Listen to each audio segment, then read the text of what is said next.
మనుషులనే కాదు అన్ని రంగాలపైన పడి కల్లోలం సృష్టిస్తోంది. చిరు వ్యాపారుల నుంచి మాల్స్ వరకు, చిన్న కాకా హోటల్స్ నుంచి పెద్ద పెద్ద రెస్టారెంట్ల వరకు ఇలా ఒకటేమిటి అన్ని రంగాలను సంక్షోభంలోకి నెట్టొస్తోంది.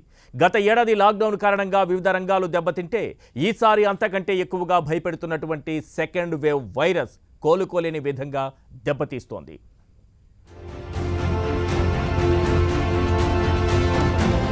కరోనా సెకండ్ వేవ్ జనంపై తీవ్ర ప్రభావం చూపిస్తోంది. ఒక్కో రంగాన్ని కబళిస్తోంది. ప్రధానంగా హోటల్ రంగంపై ఎఫెక్ట్ ఎక్కువగా కనిపిస్తోంది. వైరస్ భయంతో ప్రజలు ఇంటి నుంచి బయటకు అడుగు పెట్టడం లేదు. రోగ నిరోధక శక్తిని వృద్ధి చేసుకునేందుకు ఇంటి భోజనంపైనే ఆసక్తి చూపుతున్నారు. దీంతో హోటళ్లకు కస్టమర్లు కరువయ్యారు. ఈ నేపథ్యంలో 20% మాత్రమే వ్యాపారాలు జరుగుతున్నాయని అంటున్నారు హోటల్స్ యజమానులు. నష్టాలు చుట్టుముడుతున్నాయంటున్నారు. అంతేకాకుండా సిబ్బందిని లాక్డౌన్ వైరస్ భయం వెంటాడుతుండడంతో సొంత ఊళ్లకు వెళ్లిపోతున్నారు. దీంతో చిన్న చిన్న హోటళ్లు మూతపడుతున్నాయి. పెద్ద హోటళ్లకు సైతం ఎవ్వరూ వెళ్లేందుకు ఆసక్తి చూపించడం లేదు.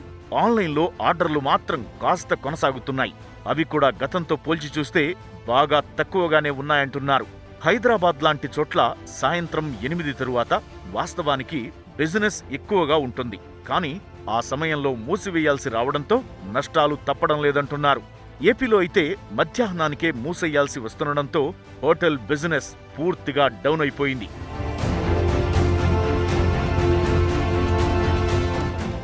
సిటీలో క్యాబ్ సర్వీసులు వినియోగించేవారు చాలా ఎక్కువే. ఆఫీసుకు వెళ్లాలన్నా, ఎయిర్పోర్ట్లకు, సినిమాలకు, బంధువుల ఇళ్లకు ఇలా ఏ అవసరానికైనా క్యాబ్ బుక్ చేసుకోవడం సిటీ జనాలకు బాగా అలవాటు. కానీ ఇప్పుడు ఆఫీసులు వర్క్ ఫ్రం హోమ్ అంటున్నాయి. సినిమాలు, షికార్లు, బంధువుల ఇళ్లకు వెళ్లే ధైర్యం చాలా మంది చేయడం లేదు. దీంతో క్యాబ్లకు కూడా గిరాకీ బాగా తగ్గిపోయింది. పూల్ బుకింగ్ అసలే లేదు. అతి తక్కువ మంది మాత్రమే క్యాబ్లను ఆశ్రయిస్తున్నారు.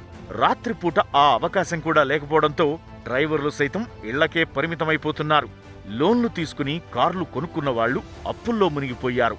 ఈఎంఐలు చెల్లించలేక, ఇంటి ఖర్చులకు ఆదాయం లేక తీవ్ర ఇబ్బందులు పడుతున్నారు. వేసవిలో సాధారణంగా సెలవులు ఉంటాయి. కుటుంబాలతో కలిసి ఏదైనా టూరిజం కేంద్రానికి వెళ్లాలని భావిస్తారు. కానీ ఇప్పుడు కరోనా రక్కసి కారణంగా సెలవుల మీద సెలవులు ఉన్నా ఎక్కడికి వెళ్లలేని పరిస్థితి. దీంతో టూరిజం రంగం కుదేలైంది. ఆకర్షణీయమైన ప్రాంతాలన్నీ జనం లేక బోసిపోతున్నాయి. టూరిజం రంగానికి అనుసంధానంగా ఉండే పలు వ్యాపారాలు కూడా వెలవెలబోతున్నాయి. టూరిస్టుల హడావుడి, హంగామా కనిపించడం లేదు. టూరిజం హోటళ్లు, ట్రావెల్ సర్వీసులకు బుకింగ్స్ లేక వాటిపై ఆధారపడిన ఎందరో ఉపాధి కోల్పోతున్నారు. సగం ఆదాయంతోనే కుటుంబాలను నెట్టుకొస్తున్నారు. హైదరాబాద్ నుంచి ఏపీలోని ప్రతి నగరానికి నిత్యం వందలాది ప్రైవేటు బస్సులు తిరుగుతుండేవి. అవన్నీ నిలిచిపోవడంతో డ్రైవర్లు, క్లీనర్లు ఉపాధి కోల్పోయారు. ఆపరేటర్లు భారీ నష్టాలను ఎదుర్కొంటున్నారు. ఇక సెకండ్ వేవ్ ప్రభావం మొదట పడింది సినిమా థియేటర్ల మీదే. ప్రేక్షకులు ఏప్రిల్ 2వ వారం నుంచి సినిమాలకు రావడమే తగ్గించేశారు. దీంతో థియేటర్లు ఒత్తిడిలో పడ్డాయి. ఇదే విషయాన్ని గమనించి నిర్మాతలు సినిమాల విడుదల వాయిదా వేసుకున్నారు. అంతే, థియేటర్లు మూతబడ్డాయి. సమ్మర్లో ఎంటర్టైన్ చేయాలనుకున్న పెద్ద చిత్రాలు వాయిదా పడడంతో చిన్న సినిమాలకు ఛాన్స్ ఉంటుందనుకున్నారు. కానీ ఇప్పుడు థియేటర్లు సైతం మూసేయడంతో ఆ అవకాశం కూడా లేకుండా పోయింది. అసలు ప్రేక్షకులే సినిమాలకు రావాలంటే ఆడలిపోయే పరిస్థితులున్నాయి. మొదటి వేవ్లో సినిమా థియేటర్ల యాజమాన్యాలు బాగా నష్టపోయాయి. 2 తెలుగు రాష్ట్రాల్లో పలు థియేటర్లు మూతబడ్డాయి కూడా. ఆ తరువాత సంక్రాంతి నుంచి దాదాపు 4 నెలలు పరిస్థితి బాగానే ఉందనుకుంటున్న సమయంలోనే సెకండ్ వేవ్ రూపంలో మళ్లీ దెబ్బపడింది. కోవిడ్ కారణంగా సింగిల్ థియేటర్లను పూర్తిగా మూసేస్తున్నారు. హైదరాబాద్లోని ఆర్టీసీ క్రాస్ రోడ్స్లో ఉన్న థియేటర్లలో చాలా వరకు మూతబడ్డాయి. థియేటర్లు ఓపెన్ చేసినా ఎంతమంది ప్రేక్షకులు వస్తారో తెలియదు. అందుకే మూసేస్తున్నామని చెబుతున్నారు యజమానులు. కోవిడ్ నేపథ్యంలో తోపుడు బండ్లు, చిరు వ్యాపారుల పరిస్థితి దారుణంగా మారింది. ఎందరో చిరు వ్యాపారులు, తోపుడు బండ్ల వారు ఉపాధి లేక వెలవెల్లాడుతున్నారు. ఎలాంటి ఆర్థిక సాయం అందకపోవడంతో వ్యాపారాలు దివాళా తీశాయి. ఫలితంగా కుటుంబ పోషణ కష్టంగా మారడమేగాక జీవితాలు చిన్నాభిన్నమయ్యాయి. ముఖ్యంగా టెక్స్టైల్స్, రెడీమేడ్ దుస్తులు, చెప్పుల షాపులు, టిఫిన్ సెంటర్లు, చిన్న హోటళ్లు, హార్డ్వేర్, ఎలక్ట్రికల్స్, ఎలక్ట్రానిక్స్, బంగారు, వెండి ఆభరణాలు, ఆటోమొబైల్ విడిభాగాలు, మొబైల్ ఫోన్లు, చిన్న తరహా మందుల షాపులు, కూరగాయల బండ్లు, కిరాణా, జనరల్ స్టోర్లు తదితర 29 రకాల వ్యాపారాలు తలకిందులయ్యాయి. వాటి మీద ఆధారపడి బతుకుతున్న వారిలో ఇప్పటి వరకు 7% మంది తమ దుకాణాలు, షాపులను శాశ్వతంగా మూసివేశారు. కోవిడ్ రెండో వేవ్ స్థిరాస్తి రంగంపై ప్రభావం చూపుతోంది. కరోనా మహమ్మారి వేగంగా వ్యాపిస్తుండటంతో ఇప్పటికే విక్రయాలు మందగించాయి. గతేడాది లాక్డౌన్ తరువాత మెల్లగా సుస్థిరపడుతున్న తరుణంలో సెకండ్ వేవ్ మళ్లీ దెబ్బతీసింది. ప్రస్తుత పరిస్థితుల దృష్ట్యా స్థిరాస్తి సంస్థలు సైతం మార్కెటింగ్ దూకుడును తగ్గించాయి. కోవిడ్ భయంతో కొనుగోలుదారులు ప్రాజెక్టులను సందర్శించేందుకు సుముఖత వ్యక్తం చేయడం లేదు. కొన్ని బడా సంస్థలు మాత్రం వర్చువల్ విధానంలో సందర్శించేలా ప్రత్యామ్నాయ విధానాలను అవలంబిస్తూ విక్రయాలపై ప్రభావం పడకుండా చూసుకుంటున్నాయి. ఎక్కువ సంస్థలు కోవిడ్ ఉధృతి ఎప్పుడు తగ్గుతుందా అని వేచి చూసే ధోరణిలో ఉన్నాయి. మరికొంతకాలం అనిశ్చితి తప్పదని అంటున్నారు. విక్రయాలు, కొత్త ప్రాజెక్టులతో ఈ ఏడాది మొదటి త్రైమాసికంలో మంచి ఊపు మీదున్న హైదరాబాద్ మార్కెట్కు రెండో త్రైమాసికం ఆరంభంలోనే కోవిడ్ దెబ్బకొట్టింది. కోవిడ్ భయాలతో పూర్తి స్థాయిలో ప్రాజెక్టు పనులు చేపట్టలేకపోతున్నారు. ప్రధాన నగరాల్లో సైతం అద్దె ఇళ్లు ఖాళీగా దర్శనమిస్తున్నాయి. ఎక్కడ చూసినా టూలెట్ బోర్డులు కనిపిస్తున్నాయి. పెళ్లంటే నూరేళ్ల పంట. ప్రతి ఒక్కరి జీవితంలో ఒక మధురమైన ఘట్టం. గతేడాది కరోనా దెబ్బతో ఎంతో మంది ఇక్కట్లు పడ్డారు. లాక్డౌన్తో పెళ్లిళ్లు వాయిదా పడ్డాయి. అప్పట్లో కొంత సడలింపులతో నిరాడంబరంగా శుభకార్యాలు జరిగాయి. మళ్లీ ఇప్పుడు కరోనా సెకండ్ వేవ్ విజృంభిస్తోంది. దీంతో పెళ్లిళ్లు వాయిదా పడేలా ఉన్నాయి. రోజురోజుకు కరోనా కేసుల సంఖ్య పెరిగిపోతోంది. దీంతో వివాహాలు చేసుకునేవారు సందిగ్ధంలో పడ్డారు. దీనికి అనుసంధానంగా ఉన్న ఫంక్షన్ హాళ్లు బోసిపోతున్నాయి. పెళ్లిళ్ల సీజన్పై ఆధారపడ్డ ఎన్నో కుటుంబాలు ఆందోళన చెందుతున్నాయి.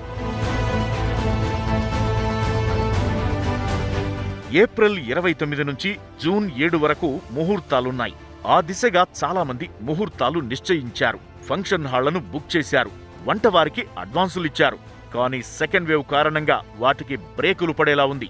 నిబంధనలు అడ్డు వచ్చే అవకాశముంది. దీంతో కొందరు శుభకార్యాలను వాయిదా వేసుకుంటున్నారు. మరికొందరు సాదాసీదాగా జరుపుకునేందుకు సిద్ధమవుతున్నారు. ఇలా అన్ని రంగాలపైన, ఉపాధిపైన కోవిడ్ సెకండ్ వేవ్ ప్రభావం తీవ్రంగా పడింది. అన్ని రంగాలపైన కరోనా తీవ్ర ప్రభావం చూపింది. ఆ రంగం ఈ రంగం అని కాదు, వెతికి ప్రతి రంగంపైన తన ప్రభావాన్ని చూపించింది.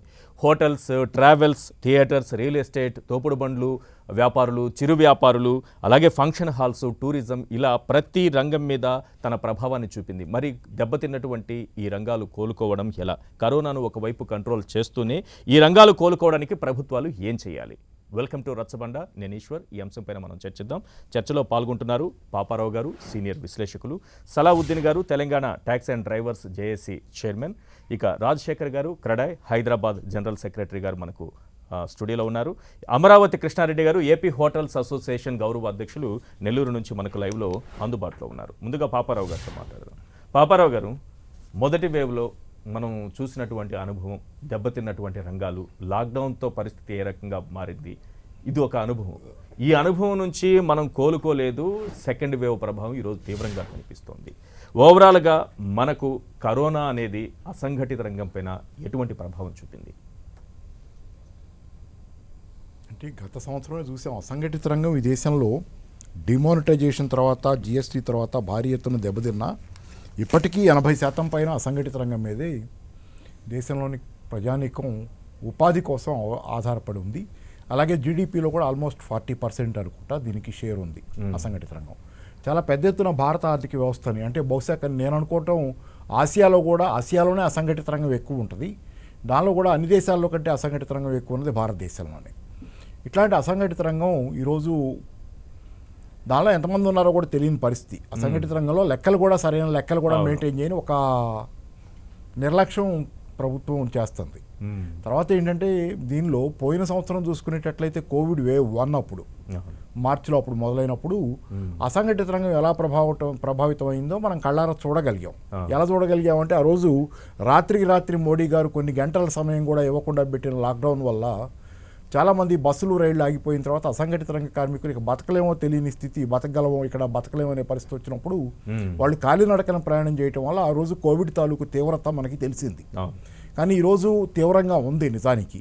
కానీ తీవ్రత మనకి ఎందుకు తెలియట్లేదంటే మీడియాకి సంబంధించినంత వరకు మనం ఫోకస్ చేయడానికంటూ ఎక్కడికక్కడ స్ప్రెడ్ అయిపోయినటువంటి సమస్యలు జీవితాలు తప్పితే గతంలో లాగా వేలాది మంది హైవేల మీద నడుచుకుంటా పోతున్న పరిస్థితి లేదు. కానీ పోతున్నారు నిజానికి. ఒక తెలంగాణ రాష్ట్రంలో చూసుకునేటట్లయితే ఈ గందరగోళాల మధ్య కేంద్ర ప్రభుత్వం పదే లాక్డౌన్లు లేకపోతే ఈ లాక్డౌన్ల చర్చల మధ్య లాక్డౌన్ భయం వల్లే కేవలం కన్స్ట్రక్షన్ వర్కర్స్లోనే 12 లక్షల మంది ఉన్నారు తెలంగాణలో. ఏది రిజిస్టర్డ్ 20 లక్షల మంది మొత్తంగా ఉన్నారు అన్రిజిస్టర్డ్గానే ఎవరైనా. వీళ్లలో 60% మంది గత 15 రోజుల క్రితమే బయటికి వెళ్ళిపోయిన పరిస్థితి. కానీ పోయిన సంవత్సరం సమస్య కనపడింది కానీ ఈ సంవత్సరం కనపట్టాల, వాళ్ళు వెళ్ళిపోయింది. ఎందుకంటే బస్సులు రైళ్లు నడుస్తున్నాయి, వాళ్ళు వాటిలో వెళ్ళగలిగారు కాబట్టి, రోడ్డు మీద లేదు కాబట్టి మన వీడియోలు మనకు కనపట్టాల. కాబట్టి ఓవరాల్ ఏంటంటే సమస్య అప్పుడు ఎలా ఉందో అప్పటికంటే దారుణంగా ఉంది ఇప్పుడు. ఎందుకంటే ఆల్రెడీ చితికిపోయి ఆ రోజు మన కంటికి కనిపించింది, ఈ రోజు కంటికి కనిపించే విధంగా చాప కింద నీరులాగా దెబ్బతీస్తుంది. చాప కింద నీరులాగా దెబ్బతీస్తుంది. ఏది జీవికలని బతికే దారుల్ని చిన్నాభిన్నమైపోయినటువంటి రోడ్ల మీద గమనిస్తే మనం మామూలుగా రోడ్ల మీద తిరగటం మొదలు పెడితే, అంటే ఈ రోజున పరిస్థితిలో మరీ ఎక్కువగా తిరగలేం కానీ రోడ్ల మీద తిరగటం మొదలు పెట్టేటట్టయితే కనుక మనం ఎన్ని జీవితాలు ఎన్ని రకాలు చితికిపోయినాయి అన్నేపులో చూస్తుంటే ఒక భయానకమైనటువంటి బీభత్సమైనటువంటి వాతావరణం మనుషుల ముఖాల్లో పూర్తిగా విషాదభరితమైనటువంటి ఇది ఉన్నటువంటిది. ఎవరి ముఖాల్లో నవ్వులు లేవు, చాలా వరకు నవ్వులు లేవు. రోడ్ల మీద నవ్వుతా మాట్లాడుకునే 10 మంది చేరే కుర్రాళ్ళు కూడా ఈరోజు నవ్వుతా మాట్లాడుకుంటారు. వాళ్ళ ముఖాల్లో కూడా నవ్వులు, ఆ గొడవ తగ్గింది. ఎందుకు? వాళ్ళలో కూడా విషాదం అలుముకుంది, వాళ్ళు ఏడవపోవచ్చు రోడ్డు మీద నుంచొని.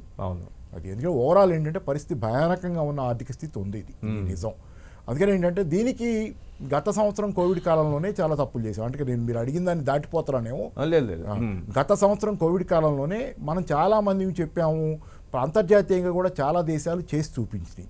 ఒక ఉదాహరణ ఏంటంటే అమెరికా లాంటి దేశాలు కానీ యూరోపియన్ యూనియన్ దేశాలు కానీ పెద్ద ఎత్తున ఆర్థిక వ్యవస్థలోకి మనీని పంప్ చేసినాయి, జనాల చేతిలో డైరెక్ట్గా పెద్ద ఎత్తున డబ్బులను పెట్టినాయి. యూరోపియన్ యూనియన్ దేశాల్లో అయితే ప్రైవేటు ఉద్యోగస్తులకు కూడా గవర్నమెంట్ 80% జీతాన్ని భరించింది. వాళ్ళు 80% జీతాన్ని వాళ్ళు ప్రైవేట్ ఉద్యోగస్తులైనా గవర్నమెంటే వాళ్ళకి వచ్చే జీతంలో 80% వాళ్ళకి ఇచ్చింది.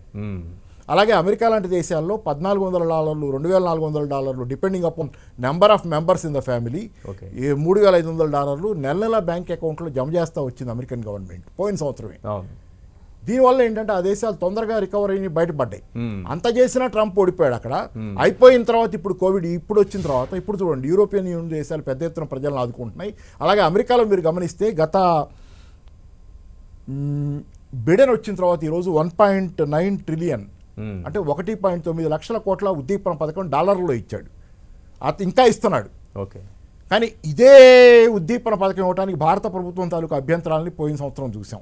20 లక్షల కోట్ల ఆత్మనిర్భర్ ప్యాకేజ్ ఇస్తున్నామని చెప్పినటువంటి భారత ప్రభుత్వం వాస్తవంలో ఏమి వాళ్ళ అప్పులు ఇస్తామని చెప్పింది. 20 లక్షల కోట్ల అన్ని అప్పులు ఇస్తామని చెప్పి అన్ని లెక్కలేసింది. దానివల్ల ఏంటి, నెలకు $500 చేతులు దులుపుకుంటే భారత ఆర్థిక వ్యవస్థ చితికిపోయినటువంటి వాస్తవం. First quarter of April to June 2020, అది జూన్లో లాక్డౌన్ ఎత్తేసారు కదా, ఏప్రిల్ టు జూన్ ఆ లాక్డౌన్ కాలంలో జనాల చేతిలో డబ్బులు లేక జీవితాలు చితికిపోయి వీళ్ళు 500 ఇస్తామని చెప్పి అవి కూడా అందరికీ చేరక చితికిపోయిన జీవితాల్లో జీడిపి G20 దేశాల్లో అంటే 20 అతిపెద్ద ధనిక దేశాలన్నింటిలో కలిపి ఎక్కువ పతనం అయింది భారతదేశంలోనే. -23.9% పతనం అయింది ఆ రోజు, హైయెస్ట్ పతనం. ఈ అసంఘటిత రంగాలను ఆదుకోవడానికి ప్రత్యేకమైనటువంటి ప్రణాళికలు ఏమైనా ఉన్నాయా మన దగ్గర? అసలు ప్రణాళికలు సింపుల్ సార్. ఈరోజు ఒకటి ఈ మధ్య కాలంలో ఒక సర్వే ప్రకారం అది అజిమ్ ప్రేమ్జీ ఇది కావచ్చు ఏది కావచ్చు, ప్రజా పంపిణీ వ్యవస్థ అనేది మీకు డైరెక్ట్గా జన్ధన్ అకౌంట్ల కంటే విజయవంతమైన సరైన మార్గం జనానికి ఆదుకోవటానికని. జన్ధన్లో డబ్బులు వేయాలి, ఎందుకంటే బియ్యంతోనూ గోధుమలతోనే ప్రజా పంపిణీ వ్యవస్థలోనే అన్నీ అయిపోవు. కానీ ప్రజా పంపిణీ వ్యవస్థ 90% పైన జనాన్ని ఈ దేశంలో చేరగలదు. కానీ జన్ధన్ అకౌంట్లో మహిళలకు ఉంటే అవి 54% ఉన్నాయి, అందరికీ లేవు. మీరు అందరినీ చేరలేరు డబ్బులు వేసి. డబ్బులు వేయండి, డబ్బులు ఎందుకంటే కూరగాయలు కొనుక్కోవడానికో తిండి కనీస అవసరాలు కొన్ని ఇతరత్ర ఉంటాయి, బియ్యం గోధుమలు అట్లాంటివి కాకుండా, పంచదార కాకుండా, మీరు ఇస్తే ఆయిల్స్ కూడా కాకుండా, వంట నూనెలు కాకుండా అవి కొనుక్కోవడానికి కొంత అమౌంట్ వేయండి. కానీ ప్రజా పంపిణీ వ్యవస్థ is the best way to reach the people because it is reaching more number of people అని చెప్పి సర్వేలు చెబుతున్నాయి. అది నాశనం చేశారు. సరే దాని ద్వారా చేరుకోండి. అట్లాగే జన్ధన్ అకౌంట్లో డబ్బులు వేయండి. అట్లా మీరు మైగ్రెంట్ వర్కర్స్ని కానివ్వండి, ఈ ఇన్ఫార్మల్ సెక్టర్ అసంఘటిత రంగ కార్మికుల్ని పేదవాళ్ళని ఆదుకోగలరు. అదే కాదు, మీరు అసంఘటిత రంగం గురించి మాత్రమే అడుగుతున్నారు, నేను ఇంకో అదనంగా జాయిన్ చేస్తాను. గతంలో అసంఘటిత రంగం మాత్రమే సమస్యల్లో ఉంది పోయిన సంవత్సరం, కానీ ఆ సంవత్సరం సమస్యల్లోకి జారిపోయింది మధ్యతరగతి వర్గం. అది పెద్దలకు తెలుసు, ఓలా వీళ్ళు రిప్రజెంట్ చేస్తుంది నీకు తెలుసు. ఆ మధ్యతరగతి వర్గం చితిపోవడం వల్ల ఓలా ఊబర్ కూడా చితిపోయింది. ప్రజలు మళ్ళీ పేదరికంలో కూరుకుపోయారు, ఉన్న పేదరికం కాకుండా. పేదరికంలో ఉన్న వాళ్ళు పేదరికంలోకి పోయింది ఒక దారుణం. మెజారిటీ ప్రజలు వాళ్ళు పోయారు. కానీ గతంలో మధ్యతరగతి అనేది ఒకటి దేశంలో పెద్దది ఉందని గొప్పగా చెప్పుకున్న దేశం ఇది. అలాంటి పైగా మధ్యతరగతి ప్రాతినిధ్యం వహించే ప్రభుత్వం ఢిల్లీలో బీజేపీ ప్రభుత్వంగా ఉందని మనం అందరం అనుకునేవాళ్ళం. మధ్యతరగతికి అది ప్రాతినిధ్యం మెజారిటీ, వ్యాపార వర్గాలు మధ్యతరగతి ప్రతినిధి అని. కానీ వాస్తవానికి అదే మధ్యతరగతి మీద దెబ్బపడింది. మధ్యతరగతిలో ఈరోజు ప్రైవేట్ ఉద్యోగస్తులకి తెలంగాణలో 2000 గవర్నమెంట్ అంతకంటే ఇవ్వలేని పరిస్థితి ఉంది, నిజమే. 2000 20 కిలోల బియ్యం ఇస్తే మహా సంతోషంగా తీసుకునే పరిస్థితి. 40-50 వేలు డ్రా చేసిన వాళ్ళకి ఈ పరిస్థితి ఎందుకు వచ్చింది చెప్తున్నాను. అదైనా ఇస్తుంది ప్రభుత్వం, సంతోషం ఇస్తుంది, సంతోషం. కానీ 40-50 వేలు 30 వేలు కనీసం తీసుకున్న వాళ్ళకి ఈ పరిస్థితి ఎందుకు వచ్చింది? Why they became like that? Private రంగాన్ని విపరీతంగా ప్రైవేటీకరిస్తా, విశాఖపట్నం ఉక్కు ఫ్యాక్టరీని కూడా ప్రైవేటీకరిస్తామంటే ఆక్సిజన్ అదే సప్లై చేస్తుంది ఈ రోజు. అట్లాంటి దుర్మార్గమైనటువంటి విధానాలు గత 20-30 సంవత్సరాలుగా కొనసాగుతున్నాయి. సరళీకరణలో ఈ ప్రభుత్వం దాన్ని వేగవంతం చేస్తుంది. ఇంకా ఏమైనా కళ్ళున్న కబోది వాళ్ళు కాకపోతే వీళ్ళు జరుగుతుందంతా చూసుకుంటూ ఇంకా ప్రైవేటీకరణ చేస్తామంటే జరుగుతుందంతా ప్రైవేటీకరణలో వినాశనాన్ని చూస్తున్నారు. నేను ఒకటే చెబుతున్నాను సార్, ఈరోజు ప్రైవేట్ టీచర్లని లెక్చరర్లు వాళ్ళు మధ్యతరగతే కదా, వాళ్ళు చితికిపోయారు కదా. మధ్యతరగతి అంతా చితికిపోయింది. వైట్ కాలర్ వర్కర్స్ చూడండి ఎంతమంది చితికిపోయారు ఈరోజు. ఎవరికి జీవితాలు ఉన్నాయి? వైట్ కాలర్ వర్కర్స్కి జీవితాలు లేవు, కొత్తగా ఉద్యోగాలు రావట్లా, ఉన్న ఉద్యోగాలు పోతున్నాయి. మధ్యతరగతి లేదు ఈరోజు. మా నగరంలో టూలెట్ బోర్డులు చూడండి ఎన్ని ఉన్నాయో, అవి చూస్తే మీకు అర్థమవుతుంది ఎంతమంది మధ్యతరగతి వాళ్ళు పారిపోయారో, నగరం వదిలిపెట్టి ఎంతమంది చితికిపోయి రోడ్లు పట్టారు. ఎక్కడ చూసినా టూలెట్ బోర్డ్స్ ఎక్కడ ఇంకా పెరుగుతాయి. ఇప్పుడు చూడండి, ఇంకా ఈ వేవ్ లో కోవిడ్ లో పైకి కనపట్టాల మనకి. మధ్యతరగతి పోయిన సంవత్సరం కూడా పైకి కనపడలా, మైగ్రెంట్ వర్కర్స్ కనపడింది, వాళ్ళు రోడ్డు మీద నడుస్తున్నారు. కాబట్టి ఈ సంవత్సరం ఇంకా పెద్ద ఎత్తున జరగబోతుంది. ఎందుకంటే ఇప్పటికీ ప్రభుత్వం ఉద్దీపన పథకం ఒకటి ఇవ్వకుండా అజిం ప్రేమ్జీ ఇన్స్టిట్యూట్ ఏం చెప్పింది? అజిం ప్రేమ్జీ వ్యాపారస్తుడు, ఆయన ఏం వామపక్షవాది కాదు, ఆయన ఏం సంక్షేమ పథకాలు చెప్పే గవర్నమెంట్ల తాలూకు మనిషి కాదు, రాజకీయ నాయకుడు కాదు.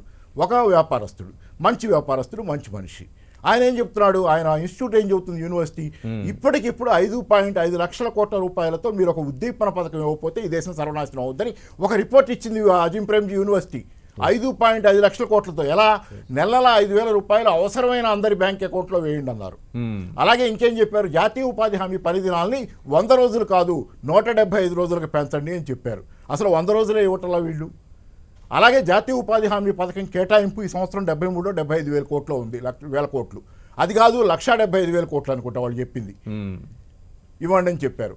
ఇట్లా ఎన్నో సలహాలతో, బియ్యం గోధుమలకి రకరకాల సలహాలతో ఒక రిపోర్ట్ ఇచ్చారు. దయచేసి ఎవరైనా వీలయ్యేటట్లయితే నెట్లో కూడా వెతుక్కొని చదవమని చూస్తున్నాం. చదవగలిగితే అజిం ప్రేమ్జీ యూనివర్సిటీ ఏ రిపోర్ట్ ఇచ్చిందో ఈ మధ్యకాలంలో, సస్టైనబుల్ లైవ్లీహుడ్స్ దాని మీద రిపోర్ట్ అనుకుంటుంది, ఆ రిపోర్ట్ చదవండి. వాళ్ళు చెప్తున్నారు మీకు ఒక వ్యాపారస్తుడు ఇచ్చిన వ్యాపార సంస్థ, మానవత్వం ఉన్నటువంటి వ్యాపార సంస్థ ఇచ్చిన రిపోర్ట్ ఫాలో అవడానికి కూడా కేంద్రంలో ఉన్న ప్రభుత్వానికి మనసొప్పటల్లా. రెండో పక్కన మాత్రం లాక్డౌన్ గురించి మాట్లాడాలి. అంటే లాక్డౌన్కి పెట్టడానికి కూడా వాళ్ళకి ధైర్యం చాలటల్లా. ఎందుకంటే జనానికి చేసింది ఏమీ లేదు కాబట్టి జనాన్ని బాధ్యత తీసుకోమని అడిగే హక్కు కూడా వీళ్ళకి లేదు. ఇంట్లో కూర్చోండి అని అడిగితే మరి అన్నం ఎవరు పెడతారు? నేను అన్నం పెడతాను, నువ్వు ఇంట్లో కూర్చోంటే కూర్చుంటాడు. నేను అన్నం పెట్టడానికి నాకు చేతులు రావు, నాకు తినడానికి పాపం వెనకాల తిండి లేని వాళ్ళు పెద్ద పెద్ద కార్పొరేట్లు చాలా మంది ఉన్నారు, వాళ్ళకి పెట్టడానికే నాకు సరిపోతుంది, నీకు పెట్టలేను కాబట్టి నాకు ధైర్యం కూడా లేదు నేను లాక్డౌన్ పెట్టి ఇంట్లో కూర్చోమంటానికి. అందుకని రాష్ట్ర ప్రభుత్వాల చేతి మీద వదిలిపెట్టి గమ్మున కూర్చున్నారు. సలావుద్దీన్ గారు, క్యాబ్ సర్వీసులపైన కరోనా ఎలాంటి ప్రభావం చూపించింది? మధ్యతరగతి గురించి మనం మాట్లాడుతాం, పేదవాళ్ళ గురించి మాట్లాడడం, వలస కార్మికుల గురించి మాట్లాడడం. మధ్యతరగతిలో ఉండేటటువంటి క్యాబ్ డ్రైవర్ల మీద, ఆ సర్వీసుల మీద ఎలాంటి ప్రభావం కనిపించింది? వాస్తవంగా మనం చూసుకుంటే గత లాక్డౌన్ నుంచి సెకండ్ లాక్డౌన్ వేవ్ 2 వరకు 125,000 పైచిలుకు వాహనాలు మన తెలంగాణ హైదరాబాద్లో నడిచేవి. అది సెకండ్ వేవ్కి వచ్చే వరకు 44,000 వాహనాలు మాత్రమే రోడ్పైకి ఎక్కినాయి. ఈ కతిమ మిగిలిన వాహనాలు ఏవైతే ఉన్నాయో ఎక్కువ శాతం ఫైనాన్సర్లు గుంజుకెళ్ళినారు. ఒకటి. రెండోది, మిగిలిన కొంతమంది ఏదైతే చిన్న స్కేలు వారు మళ్ళీ రిటర్న్ ఊరికి పోవడం జరిగింది. ఇంకొక వర్గం ఏవైతే ఉందో వాళ్ళు వాళ్ళ వాహనాలు నడుపుకోవాలంటే కూడా నడుపుకోలేని పరిస్థితిలో ఉన్నారు. ఎందుకంటే ఒక దిక్కు చూసుకుంటే పెట్రోల్ డీజిల్ ధరలు రోజు రోజుకి పెరుగుతున్నాయి, తగ్గుముఖం పెరుగుతలేవు. అవును. ఓలా ఊబర్ లాంటి కంపెనీలకే చూసుకుంటే మనము మా బేస్ ఫేర్ కానీ రేట్ కానీ పెంచుతలేవు. ఓకే, ఏదైతే గతంలో 8 ఏళ్ల కింద ఇచ్చే రేటు ఉందో ఈ రోజుకి కూడా గదే రేట్ ఫాలో అవుతుంది. రేటులు డీజిల్ రేట్లు పెరిగినాయి కాబట్టి దాని అనుసరంగా రేటులు పెరిగితే అందరికీ వర్కౌట్ అయ్యేది. అయితే మిగిలిన 43-44 వాహనాలు ఏవైతే ఇప్పుడు రోడ్ పైన నడుస్తున్నాయి ప్రజెంట్గా, కేవలం మీరు నమ్మరు 99% కరోనా పేషెంట్ల కోసమే తిప్పుతున్నారు ఆ వాహనాలు. అంతే 100% జెన్యున్గా వాళ్ళ లైఫ్లో సాక్రిఫై అయ్యి చాలా ఒక్కొక్కల కళ్ళ నుంచి నీళ్ళు వస్తుందండి ఫోన్లు చేస్తుంటే డ్రైవర్లు. ఈరోజు మన హైదరాబాద్లో 600 మంది డ్రైవర్లకు కరోనా వచ్చింది. ప్రభుత్వం పట్టించుకుందా? పట్టించుకోలేదు. యాజమాన్యాలు ఓలా ఊబర్ కంపెనీలు పట్టించుకున్నాయా? కంపెనీలు పట్టించుకోలేదు. వాళ్ళ పరిస్థితి ఏంటిది? వాళ్ళు అగర్జా ఈరోజు రోడ్డు పైన రాకపోతే వాళ్ళు కూడా లాక్డౌన్ ఉండి ఇంట్లో వండుకుంటే, లేకపోతే కంపెనీ భరోసా ఇస్తే ఓలా ఊబర్ లాంటి కంపెనీలు ఇన్సూరెన్స్ ప్రొవైడ్ చేస్తే ఆ డ్రైవర్లకు మెరుగైన మంచి అది ట్రీట్మెంట్ దొరుకుతుండే, హాస్పిటల్లో అయిపోతుండే, వాళ్ళ ట్రీట్మెంట్ జరుగుతుండే. కానీ కంపెనీ ఇన్సూరెన్స్లు ఇస్తలేదు. ప్రభుత్వం ఆదుకుంటుందంటే ప్రభుత్వం ఆదుకునే పరిస్థితుల్లో లేదు. కేంద్ర ప్రభుత్వం ఏదన్నా సోషల్ సెక్యూరిటీ కోడ్ తెచ్చుకుంది, బాగానే ఉంది, కానీ ఇంప్లిమెంటేషన్ లేదు. రాష్ట్రాలకి పంపించలేదు గైడ్లైన్స్ జారీ చేయమని. అటు ఇటు కాకుండా క్యాబ్ డ్రైవర్ల పరిస్థితి ఘోరంగా మారింది. ఈ వారం రోజుల్లో 6 మంది క్యాబ్ డ్రైవర్లు చనిపోవడం జరిగింది. ఒక డ్రైవర్కి 4 పిల్లలు, ఆడిపిల్లలు, ఒక డ్రైవర్కి 2 ఆడిపిల్లలు. కంపెనీలు ఇప్పటివరకు రెస్పాండ్ కాలేదు. ఓలా ఊబర్ యాజమాన్యాలు ఇప్పటివరకు దిగొచ్చి మాట్లాడే పరిస్థితిలో లేదు. యాజమాన్యాలు పారిపోయినారు ఎప్పుడో.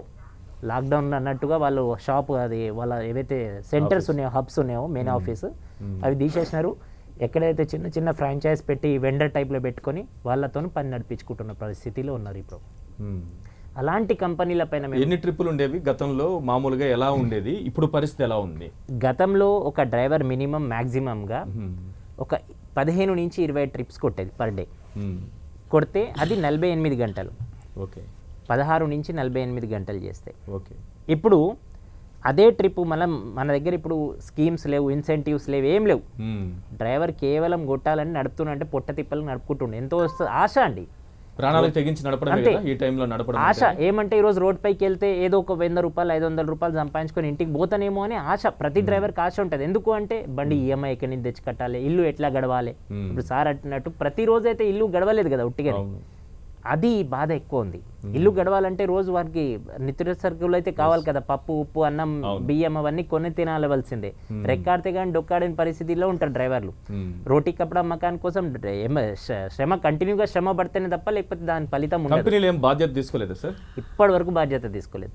నాట్ ఓన్లీ హైదరాబాద్, తెలంగాణ, భారతదేశ వ్యాప్తంగా ఈ రోజు వరకు కంపెనీలు మీకు ఒకటి సేమ్ అండి.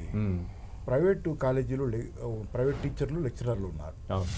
వాళ్ళకి డబ్బులు ఇచ్చింది ఎవరు? ఇప్పుడు అల్టిమేట్గా 2000 రూపాయలు బియ్యం ఇచ్చింది ఎవరు? గవర్నమెంట్ కదా. కానీ వాళ్ళ మీద ఇన్నాళ్ళు లాభాలు సంపాదించుకుంది ఎవరు? వాళ్ళ యజమానులు కదా. యజమానులు ఏమన్నా ఇచ్చారా వాళ్ళకి? ఇవాళ అట్లాగే సేమ్. అయితే నేనేమంటున్నానంటే ప్రభుత్వం జోక్యం ఏమని చేసుకోవాలంటే ఈ ఓలా ఊబర్ లాంటి కంపెనీలకి ప్రభుత్వం డైరెక్ట్గా గైడ్లైన్స్ ఇవ్వాలి. కేంద్ర ప్రభుత్వాలు, రాష్ట్ర ప్రభుత్వాలు ఏమని, మీరు తీసుకుంటున్న 25% నుంచి పర్సెంటేజ్ ప్రతి రైడ్లో అండి, ప్రతి రైడ్ ఒక రైడ్కి 25 నుంచి 30% కమిషన్ తీసుకుంటుంది కంపెనీస్. ఇప్పుడు కూడా అదే కమిషన్ తీసుకుంటుంది. ఈ కష్టకాలంలో ఒక 10% తగ్గించుకొని 10% పెట్టుకోవచ్చు కదా. కాదు, ఇంకొకటి విచిత్రమైన విషయం చెప్తాను, తమ దృష్టికి తీసుకొస్తాను. పైన డ్రైవర్లకు ఏమంటుందంటే లెస్ బుకింగ్, 20% లెస్ బుకింగ్ పోతారా అని అడుగుతుంది డ్రైవర్లకి. చూడండి ఎంత ఘోరంగా ఉంది పరిస్థితి. అంటే ఒక డ్రైవర్కి ఇంకొక 20% లెస్ బుకింగ్ పైన పొమ్మంటుంది కంపెనీ, ఓలా ఊబర్ కంపెనీ. అంటే డ్రైవర్కి వచ్చే ఎగ్జాంపుల్ ఒక 100 రూపాయలు అనుకుంటే 80 రూపాయలు పోండి అంటుంది. కానీ ఇక్కడ విషయం ఏంటిదంటే మా కమిషన్ మాత్రం తగ్గించుకోమంటున్నాయి కంపెనీ, మీరు తగ్గించుకోవాల్సి వస్తుంది అంతే.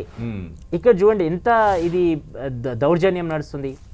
అంటే నేనేమంటున్నా అంటే ఇలాంటి పరిస్థితుల్లో ఇప్పుడు మామూలుగా ఈ కరోనా భయంతో క్యాబులు బుక్ చేసుకునే వాళ్ళు ఒకటి తక్కువైంది, రెండోది వర్క్ ఫ్రమ్ హోమ్ పెట్టుకోవడం వల్ల మీకు అది టోటల్ గా చాలా. హైదరాబాద్ లో లాస్ట్ ఇయర్ నుంచి ఇప్పటి వరకు కరెక్ట్ 1 ఇయర్ లాక్డౌన్. మేబీ ఒక్క సంవత్సరంలో 33,000 వాహనాలు ఏవైతే ఉన్నాయో చదలబట్టిపోయినాయి, అవి అంతే. చాలా మంది అమ్ముకున్నారు, చాలా మంది ఏవైతే ఉన్నారో ఐటీ వింగ్లో చేసేటోళ్ళు వాళ్ళ వాహనాలు అమ్ముకున్నారు, ఫైనాన్షియల్ గుంజుకోపోయినారు. ఇక ఆ రంగం ఇప్పుడు పూల్చుకోవాలంటే డ్రైవర్లు డైరెక్ట్గా పూల్చుకోలేరు. దానికి సుమారు ఎంత కాదన్నా కూడా ఒక 5 ఏళ్ళు టైం పడుతుంది. ఎందుకంటే ఇప్పుడు డ్రైవర్ CV అంతా బ్యాక్ ఉంది, ఇప్పుడు బ్యాంకులలో ఒక్కసారి చెక్ బౌన్స్ అయిపోయింది అనుకోండి, వాళ్ళకి అయిపోయి వాళ్ళ ట్రాక్ రికార్డ్ అయిపోతే వాళ్ళకి మళ్ళీ లోన్ దొరకదు. 3 years మినిమం వెయిటింగ్ పీరియడ్ వాళ్ళకి మంచి ట్రాక్ చేసుకోవాలంటే. అంత డెవలో డ్రైవర్ ఇక్కడ ఏం చేస్తారు? ఉపాధి కోల్పోయినట్టే కదా. ఐటీ వింగ్ నుంచి కూడా ఇలాంటి లాభం పడుతుంది. కంపెనీలు ఈరోజు విప్రో లాంటి కంపెనీలు, మహేంద్ర లాంటి కంపెనీలు, పెద్ద పెద్ద కంపెనీలు వాళ్ళ ఫండ్ ఏదైతే ఉంటుందో ఆ ఫండ్ కరెక్ట్గా డ్రైవర్ల కన్నా యూటిలైజ్ చేస్తాయి. వాళ్ళ ఏదైతే ఐటీ ఫండ్స్లో ఏదైతే ఉంటుందో వాళ్ళకి ఎగ్జామ్షన్ వచ్చినది అది డ్రైవర్ల పైన యూజ్ చేస్తే చాలా మంది డ్రైవర్లు కూడా ఆదుకోవచ్చు కంపెనీలు. కానీ అటు కంపెనీలు ఆదుకోలేదు, ఇటు ప్రభుత్వం ఆదుకోలేదు. ఇద్దరి మధ్యలో డ్రైవర్లు చాలా చిలికి అది అదే. ఇంతమంది అసలు ఈ వృత్తినే వదిలేసి ఈ క్యాబుల్ని వదిలిపెట్టేసి ఏం చేస్తున్నారు ఇప్పుడు? ఎలా బ్రతుకుతున్నారు? చాలా మంది పల్లెటూర్లకు వెళ్ళి పొలం పనులకు మళ్ళీ బ్యాక్ చేసుకుంటున్నారు, కష్టపడాలి అని అనుకుంటున్నారు. ఇంకా కొంతమంది ఏవైతే ఉన్నారో వాళ్ళ క్యాబ్లలో ఫ్రూట్స్ పెట్టి అమ్ముకోవడము, గ్రాసరీస్ పెట్టి అమ్ముకోవడము, దాని తర్వాత మాస్కులు, గ్లౌస్, శానిటైజర్ పెట్టి అమ్ముకోవడం. ఇంకా కొంతమంది ఆ వాహనాలు ఇక ఇంటి దగ్గరనే పడేసి వేరే తాపి టీచర్స్ ఏ రకంగా రోడ్ల మీదకు చిన్న వ్యాపారాలు చేసుకున్నారో ఈ రోజు క్యాబ్ డ్రైవర్లు కూడా అదే పరిస్థితి ఘోరంగా వస్తుంది. తాపి పనికి కూడా, మేస్త్రి పనికి కూడా పోవడం అలవాటు అయిపోయినారు. ఇక లేదు, దినచర్య గడవాలంటే ఇప్పుడు ఉన్న దాంట్లో బిజినెస్ లేదు. 40,000 వాహనాలకి ఈ రోజు బిజినెస్ ఇవ్వలేని పరిస్థితిలో కంపెనీ ఉంటే కనీసం వాళ్ళకి పోషించే పరిస్థితి కూడా కంపెనీలు లేదా? ఒకప్పుడు కోట్లు ఇదే కంపెనీలు చెప్పాయండి, వాస్తవంగా చెప్తున్నా నేను మీడియా ముఖంగా. ఇదే కంపెనీలు పెద్ద పెద్ద హోర్డింగ్స్ పెట్టి 1,20,000 రూపాయలు సంపాదించవచ్చు అని ఆశ చూపెట్టినాయి. పల్లెటూరులో ఉన్న డ్రైవరు, పల్లెటూరులో ఉన్న వ్యక్తి కూడా ఆశకి అక్కడ ఉన్న ఆస్తులు అమ్ముకొని లేకపోతే బంగారం అమ్ముకొని హైదరాబాద్కి వచ్చి ఈరోజు స్థిరపడి ఈ కల్చర్కి అలవాటు అయిపోయి ఈరోజు మళ్ళీ రోడ్ పైన పడిన ఈఎంఐలతో కొన్న వాళ్ళు ఎంతమంది, వెహికల్స్ కొన్న వాళ్ళు ఎంతమంది, వాళ్ళు ఈ రోజు కట్టుకోలేని పరిస్థితి. ఇంతమంది రోడ్ పైన. ఒకసారి క్యాబ్ డ్రైవర్స్, ఆటో డ్రైవర్స్ కష్టాలు ఏ రకంగా ఉన్నాయి, కరోనా వారి జీవితాలను ఏ రకంగా దెబ్బతీస్తుందో ఒకసారి చూద్దాం.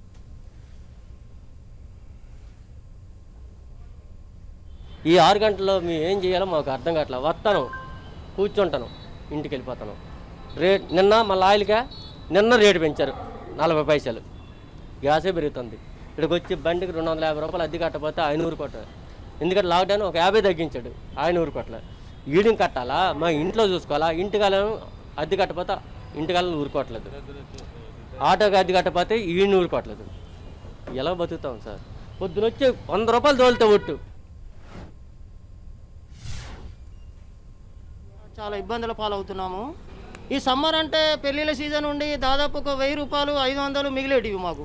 అటువంటిది ఇప్పుడు ఏ పెళ్ళిళ్ళ సీజన్ కానీ, ఏ ఫంక్షన్లు కానీ ఏమీ లేవు. 200 దొరకడం చాలా కష్టంగా ఉంది. ఆ 200ల్లో 100 రూపాయలు డీజిల్కే పోతుంది. 100 రూపాయలల్లో కిలో బియ్యము, ఉప్పు, పప్పులు రావాలంటే వస్తలేవు. చాలా ఇబ్బందిగా ఉంది. మనుషులు ఎక్కటోళ్ళు లేరు, దిగటోళ్ళు లేరు. ఆటోలు, వెహికల్స్ తప్ప మనుషులు ఎక్కే వాళ్ళు దొరకడం లేదు, రూపాయి దొరకడం లేదు. ఫైనాన్స్ ఆటోల విషయానికి వస్తే ఫైనాన్స్ నెలకు 6,500, 6,500, 7,000 రూపాయల వరకు ఫైనాన్స్ ఉంది. ఆ ఫైనాన్స్ కట్టలేని స్థితిలో ఆటోలు గుంజుకపోవడం జరుగుతుంది. ఇంతకుముందు కరోనాలో చాలా ఇబ్బంది పడి మళ్ళీ కోలుకొని ఏదేదో కొద్దిగా పైకి లేస్తూ ఉంటే ఈ మోటార్ ఫీల్డ్ మీద ఎక్కువ ప్రభావం చూపిస్తూ ఉంది. మన తిరుపతి, తిరుమల వచ్చేసి యాత్రికులు డిపెండ్ అయి నడుస్తుంటాం మేము. మా యాత్రికులు ఒక రోజుకి 5,000 మంది యాత్రికులు వస్తే మాకు 1,00,000 మంది వచ్చినప్పుడే వ్యాపారాలు ఏమి ఉండేది లేదు. ఈ 5,000 మంది వస్తే అసలు జీవనోపాధికి చాలా కష్టంగా ఉంది. డీజిల్, మెయింటెనెన్స్ బట్టన్స్ ఎక్కువ పెరిగిపోయినాయి. ఈ క్వార్టర్ అయితే ట్యాక్స్ కట్టే పరిస్థితుల్లో కూడా లేవు. దయ ఉంచి జగన్మోహన్ రెడ్డి గారు ఒక 6 నెలలు మాకు కానీ ట్యాక్స్ రిసెక్షన్ ఇస్తే మాకు చాలా మంచిది. ఈ కరోనా జబ్బుకు తట్టుకోలేక ఓనర్లు సూసైడ్ చేసుకొని చచ్చిపోయారు. క్యాబ్ డ్రైవర్లు, ఆటో డ్రైవర్ల బాధలు ఏ రకంగా ఉన్నాయో మనం ఇప్పటివరకు విన్నాము. ఒకసారి మనం రియల్ ఎస్టేట్ రంగం పైన దీని ప్రభావం ఏ రకంగా ఉందో మాట్లాడదాం రాజశేఖర్ గారితో. రాజశేఖర్ గారు, ఓవరాల్గా కరోనా ఎఫెక్ట్ రియల్ ఎస్టేట్ పైన ప్రధానంగా హైదరాబాద్లో ఏ రకంగా కనిపిస్తుంది? కిషోర్ గారు, దీని గురించి చెప్పాలనంటే అగైన్ ఇట్స్ లైక్ కరోనా మనకు స్టార్ట్ అయిందంటే ఆల్మోస్ట్ 1.5 year బ్యాక్ నుంచి కూడా we have to go back to that place. ఇప్పుడు ఎలా అనంటే మన నిర్మాణ రంగము లాస్ట్ 3-4 years నుంచి బాగా పికప్ జరుగుతుండే. So market is improved a lot with the policies and all that. అటువంటి పరిస్థితి లోపల సడన్గా ఈ అన్వాంటెడ్, అన్ఎక్స్పెక్టెడ్ లాగా కరోనా హ్యాస్ కమ్. బట్ చాలా వరకు ఎలా అనంటే మేము నిర్మాణ రంగం నుంచి మాత్రం చెప్పాలంటే we took proper care of the labour who are working with us. పోయిన సంవత్సరం మీరు చూసుంటారు చాలా వరకు మనకి ఎలా అంటే సడన్ అనౌన్స్మెంట్ చేసిన తర్వాత బయట వెళ్ళున్నారు లేబర్ అంతా ఊర్లలో. కానీ అంతకంటే ముందు లాక్డౌన్ చేసినప్పుడు first 50 days we took care of the labour అనమాట. మైగ్రెంట్ లేబర్స్ అంతా కూడా ఏ ఒక్క మనిషి కూడా బయటకు రాకుండా తెలంగాణలో అప్పుడు సక్సెస్ అయ్యామని అంటే that's the way what we have taken the even this credit has to be given to the minister KTR గారు కూడా అప్పుడు ఒక టాస్క్ ఫోర్స్ క్రియేట్ చేయడం జరిగింది అనమాట. ఎప్పుడు all officials and GHMC officials కానీ ప్రిన్సిపల్ సెక్రటరీ గారు కానీ అందరితో పాటు కలిపి police department was also involved at that time. Passes ఇచ్చేసిన తర్వాత మేము కూడా వాళ్ళకందరికీ all the builders across the city సైట్లోకే వాళ్ళకి రేషనింగ్ కానీ ఇచ్చేటట్టు, వాళ్ళకి ప్రాపర్ హెల్త్ మెడికేషన్ కానీ everything whatever is needed. So అటువంటి పరిస్థితుల్లో చేసుకున్న తర్వాత then gradually what we did, వాళ్ళని ఎలా రిటైన్ చేసుకోవాలన్న తర్వాత దెన్ సడన్లీ దిస్ మనకి అందరికీ లాగా బయటకు వెళ్ళడానికి ట్రైన్స్ అనేది అనౌన్స్ చేయడం జరిగింది. It was a like central government తొందరపాటు నిర్ణయం అనిపించింది అప్పుడు కూడా. సో ఈ రోజు పరిస్థితి అప్పటికి చూసుకుంటే అప్పుడు కేసెస్ తక్కువ ఉండే, ఇప్పుడు ఉన్న పరిస్థితి అయితే చాలా అబ్నార్మల్గా ఉంది ఇప్పుడంతా.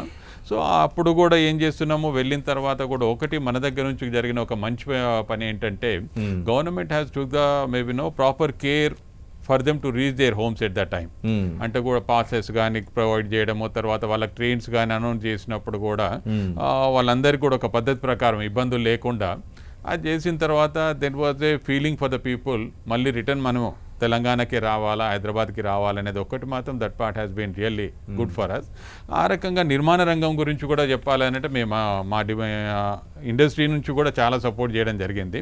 సో ఆ తర్వాత then we focused how we can get back to the real estate market to pick up అని అనుకున్నాము.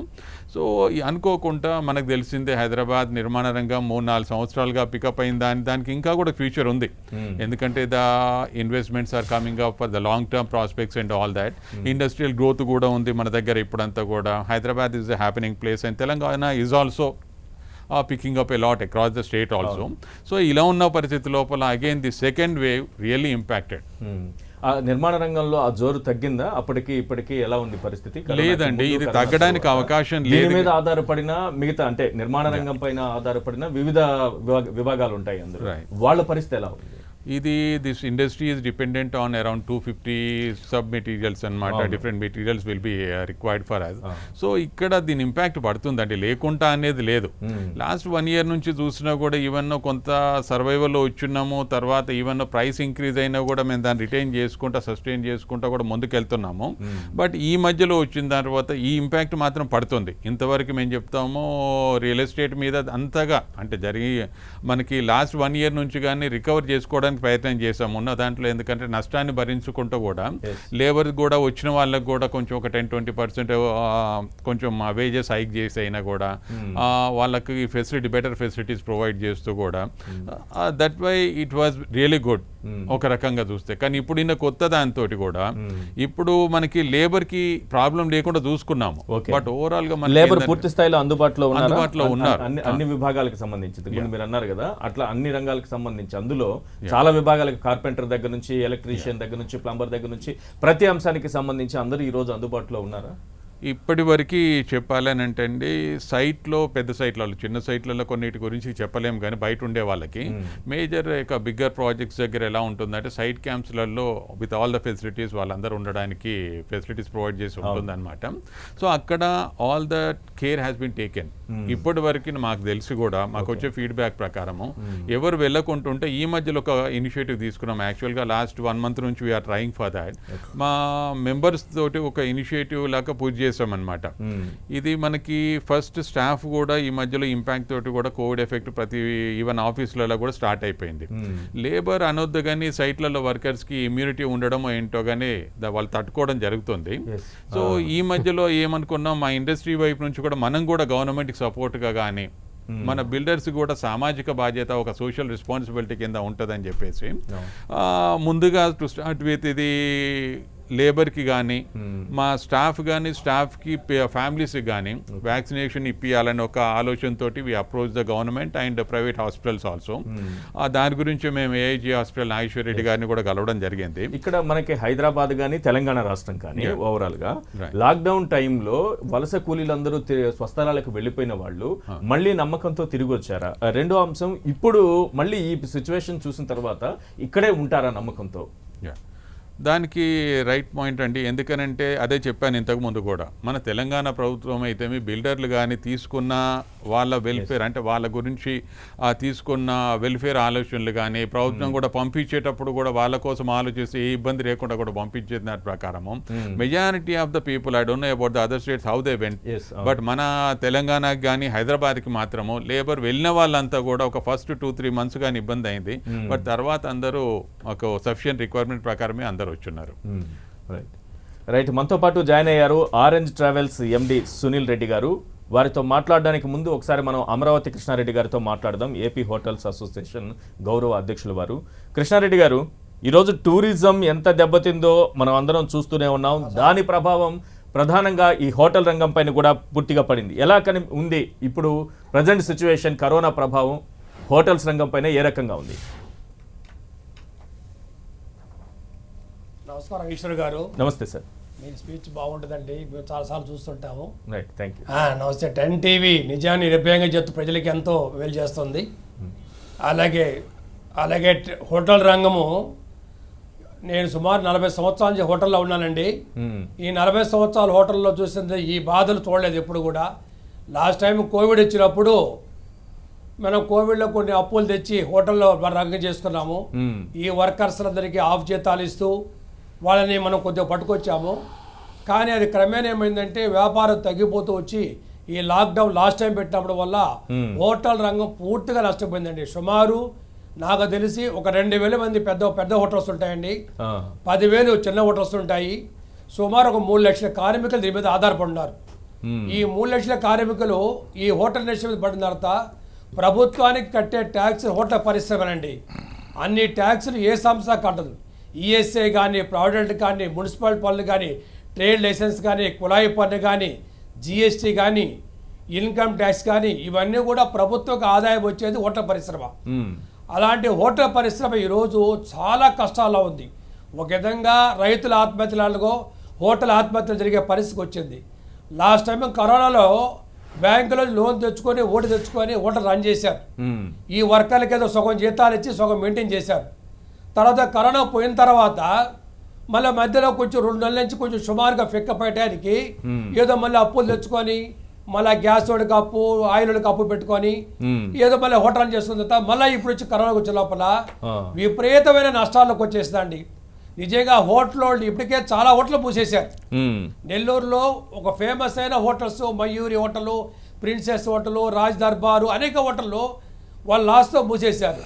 ఇంకా కొన్ని హోటల్స్ మూసేదానికి ఆస్కారం ఉంది. మరి ఈ పరిస్థితి ఎలా ఉంటుంది అర్థం కావట్లేదు. ఇప్పుడు ఒక ఏజెన్సీ అనుకోండి, ఒక ఏజెన్సీలో ఒక బాటిల్లో అమ్మితే డబ్బులు వస్తాయి.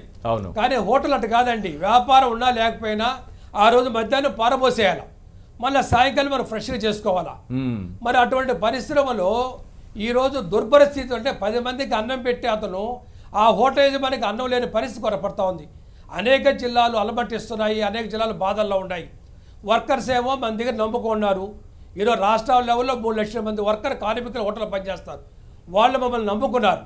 వాళ్ళు నమ్ముకున్నప్పుడు వాళ్ళకి మన జీతాలు ఇవ్వాలి, వాళ్ళ కుటుంబం బతకాలి కదా. అందుకోసం యజమాని అప్పు తెచ్చైనా కూడా వాళ్ళకి జీవనధారానికి ఇస్తున్నారు.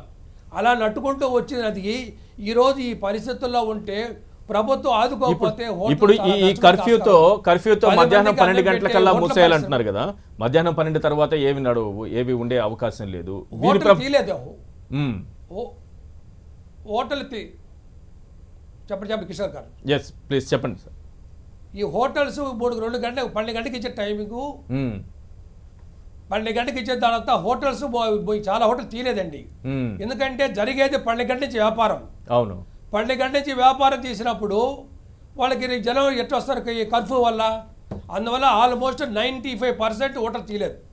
ఈ చిన్న హోటల్ అయినా బ్రేక్ఫాస్ట్ ఉదయాన్నే తీసారు కానీ మధ్యాహ్నం లంచ్ హోటల్స్ ఏవీ లేవు. వాళ్ళకి వర్కౌట్ కాదు. ఈ హోటల్ మీద ఆధారపడిన దాదాపు 3 లక్షల మంది కాబట్టి ఉన్నారు కార్మికులు ఈ అంటున్నారు కదా, హోట- వాళ్ళ జీవితాలు ఎలా ఉన్నాయి? ఎందుకంటే ఫస్ట్ వేవ్ మనం చూసాము, లాక్డౌన్ పరిస్థితి చూసాము, చాలా మంది హోటల్స్ మూతబడిన తర్వాత వేరే వేరే ఉపాధి అవకాశాలు వెతుక్కుంటూ వెళ్ళిపోయారు. మళ్ళీ తిరిగి కొంత బాగుపడుతోంది, మళ్ళీ ఆ రంగం మళ్ళీ ఒక దారిలోకి పడుతోంది, ఒక గాడిలో పడుతోంది అనుకున్నప్పుడు తిరిగి కొంతమంది వచ్చారు. మళ్ళీ ఇప్పుడు అదే సిచ్యువేషన్ కనిపిస్తోంది. ఈ 3 లక్షల మంది కార్మికుల భవిష్యత్తు ఏంటి, వారి పరిస్థితి ఏంటి? అవును సార్ ఇప్పుడు దాకా మేము లాస్ట్ టైము కూడా సగం జీతాలు ఇచ్చాము. ఇప్పుడు కూడా అప్పు తెచ్చి వాళ్ళు ఎక్కడ పోకుండా కొంతమంది వెళ్ళిపోయారండి. బీహారు, ఒరిస్సా, పశ్చిమ బెంగాల్ చోటు వెళ్ళిపోయారు. లాస్ట్ టైం లాక్డౌన్ ఇరుక్కొని ఇబ్బంది పడ్డారు కాబట్టి ఇప్పుడు లాక్డౌన్ అనౌన్స్ చేయగానే వాళ్ళు వెళ్ళిపోయారు. ఇంకా ఉన్నోళ్ళని మా బాధలు ఉన్నా కూడా వాళ్ళకి సగం జీతాలు ఇస్తూ రోజు హోటల్లో భోజనం పెడుతూ వాళ్ళని మేము జాగ్రత్తగా చూసుకొస్తున్నాం. ఇంకా తప్పదు కదా, ఎందుకంటే హోటల్ యజమానికి ఎన్ని బాధలు ఉన్నా కూడా వాళ్ళని సాకాల్సింది. ఇంత దుర్భరమైన పరిస్థితి హోటల్ పరిస్థితి కోసం ఉనకలేదండి. నా అనుభవం 40 సంవత్సరాలు, 80లో నేను వ్యాపారం పెట్టాను. ఈరోజు చూస్తా కానీ ఒకప్పుడు హోటల్లో ఆదాయాలు వేరు, క్రమేణా ఆదాయాలు తగ్గిపోతూ వస్తున్నాయి. ఆ దాంట్లో కూడా ఈ కరోనా వల్ల మరీ కుదేలు పడిపోయిందండి వ్యాపారము. నిజంగా కళ్ళనీళ్ళు పడుతుంది. బ్యాంకులో ఓడి తెచ్చాం లాస్ట్ టైము కరోనాకి. ఆ ఓడి కట్టమని ప్రెజరు, వడ్డీలు కట్టమని ప్రెజరు, చిట్లు వేసాం, ఆ చిట్లు కట్టమని ప్రెజరు. ఇక్కడేమో వర్కర్లకు మనం సహకార వ్యాపారం లేదు. హోటల్కి వస్తే కస్టమర్లు కూడా భయపడతారు, ఆయన ఎలా వండుతాడో, ఆ హోటల్ వర్కర్కి ఏముందో, మనకేమన్నా సరే భయపడి హోటల్కే రావట్లేదు. సరే హోటల్ నుంచి వదిలేసి మనం పోదామంటే మాకు వ్యాపారాలు ఏది చేత కదా, మాకు వచ్చి ఒక తెలిసినప్పటి నుంచి వ్యాపారంలో ఉన్నాం. ఏమి దీనే నమ్ముకున్నాం. ముఖ్యంగా అద్దెలో ఉన్న వాళ్ళ బాధలండి. అద్దెకున్న వాళ్ళ పరిస్థితి మరీ ఘోరం. ఈ బిల్డింగ్ యజమాని కూడా పాపభీతి లేకుండా ఈ హోటల్ ఇబ్బంది పెడతారు. ఇప్పుడు హోటల్ జరగట్లేదు, హోటల్ లాక్డౌన్ మూసారు, బాడుగ డిమాండ్ చేయటం ఏందండి? ఇప్పుడు ఆయననే అర్థం చేసుకోవాలి కదా, ఏడని తెస్తాడు. మరి హోటల్ ఇంకో దగ్గర మార్చుకుందామంటే ఈ ఫర్నిచర్, ఈ సరంజామా ఇంకో ప్లేస్ దొరకదు. ఆయన ఎక్కడే పోలేడు. హోటల్ బిల్డింగ్ ఓనర్తో రోజు గొడవ, రోజు రచ్చలుగా ఉంది. ఇది ప్రధాన సమస్య అయిపోయింది. ప్రభుత్వం కానీ ఆదుకోకపోతే, ఈ రుణాలు కానీ మాఫీ చేసి, జిఎస్టీ లేకుండా, అలాగే మనకి ట్యాక్సీలు లేకుండా కానీ కాపాడకపోతే హోటల్ పరిశ్రమ చాలా దిక్కులేని అయిపోద్దండి. 10 మందికి భోజనం పెట్టే హోటల్ ఈరోజు హోటల్ యజమాని కన్నీళ్ళు పెట్టుకునే పరిస్థితికి వస్తుంది. 100 మంది ఒక రోజుకు వచ్చేటటువంటి హోటల్లో కనీసం ఈ రోజు 20 మంది కూడా రాలేదంటున్నారు. 15 మంది 20 మందితో నడవాలంటే ఖర్చులేమో అదే రకంగా ఉంటాయా? ఏ రకంగా ఉంటుంది? ఖర్చులు ఏ రకంగా ఉంటాయి? 100 మంది వచ్చే చోట 20 మంది వస్తే పరిస్థితి ఎలా ఉంటుంది? సార్ 20 మంది అన్నారు, మీరు 10 మంది కూడా రావట్లేదు సార్. కరెంటు బిల్లు కూడా ఒక్కరు కూర్చున్నా, ఇద్దరు కూర్చున్నా ఏసీ వేయాలి, వర్కర్స్ ఉండాలి, వంట మాస్టర్ ఉండాలి, కట్టే ట్యాక్స్లు కట్టాలి. మరి ఓట్లకి ఎట్లా నష్టం పోని, ఆ రోజు మనుషులు రాకపోతే కూరలు పారబోసేయాలి, మళ్ళీ సాయంకాలం ఫ్రెష్గా చేసుకోవాలి. విపరీతమైన లాస్ అండి హోటల్ పరిశ్రమ. ఈ పరిస్థితి ఎందుకంటే ఇప్పుడు హోటల్ రంగం మీద ఇన్ని లక్షల మంది ఆధారపడి ఉన్నటువంటి ఈ హోటల్ రంగం మీద మీరు ప్రభుత్వాన్ని ఏం అడగాలనుకుంటున్నారు? అసలు ప్రభుత్వానికి మేము తీసుకున్న బ్యాంక్ రుణాలు రద్దు చేయటమా, లేదు వడ్డీ మాఫీ చేయటమా చేయాలండి. 1 సంవత్సరం పాటు ఏ ట్యాక్సీలు లేకుండా జిఎస్టీ కానీ, కుళాయిల పన్ను కానీ, మున్సిపల్ పన్నులు కానీ, ఎటువంటి పన్ను లేకుండా చేస్తే హోటల్ పరిశ్రమ బతుకుతుందండి. లేదంటే హోటల్ పరిశ్రమ ఆత్మహత్యల పరిస్థితికి వస్తుంది. ఒక్కొక్కరు కన్నీళ్ళు పెట్టుకుంటారండి హోటల్ పరిశ్రమ వాళ్ళు, దిక్కు తోచక. సరే సొంత బిల్డింగ్ వాళ్ళకి ఇబ్బంది, బాడుగ బిల్డింగ్ మరీ ఇబ్బందిగా ఉంది. కాబట్టి ప్రభుత్వం కూడా ఒక జీవో పాస్ చేయాలండి. బాడుకున్న వాళ్ళు 50% తీసుకునే విధంగా ఒక చట్టం తీసుకురావటం. కరోనా లాక్డౌన్లో బాడుగలు లేకుండా చేస్తే కొంత ఊరటగా ఉంటుంది. బ్యాంకులలో ప్రెజర్ ఎక్కువైపోయిందండి, బ్యాంకులలో ప్రెజర్ ఎక్కువైపోయింది.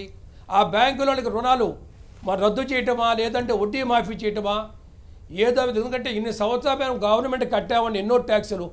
ఏదో హోటల్ పరిశ్రమ కట్టే ట్యాక్సులు ఏ పరిశ్రమ కట్టదండి, అన్ని ట్యాక్స్ కట్టాం. ప్రభుత్వానికి మేము ఎప్పుడు అనుకూలంగా ఉన్నాం, ప్రభుత్వానికి మేము ఎప్పుడు మంచి చేస్తున్నాము. ఈ టైంలో మమ్మల్ని ప్రభుత్వం ఆదుకోవాలి, మీ ద్వారా మేము తెలియజేస్తున్నామండి. హోటల్స్ మీద ఆధారపడినటువంటి జీవితాలు ఏ రకంగా దెబ్బతిన్నాయి, వారి మాటల్లోనే మనం ఒక్కసారి విందాం.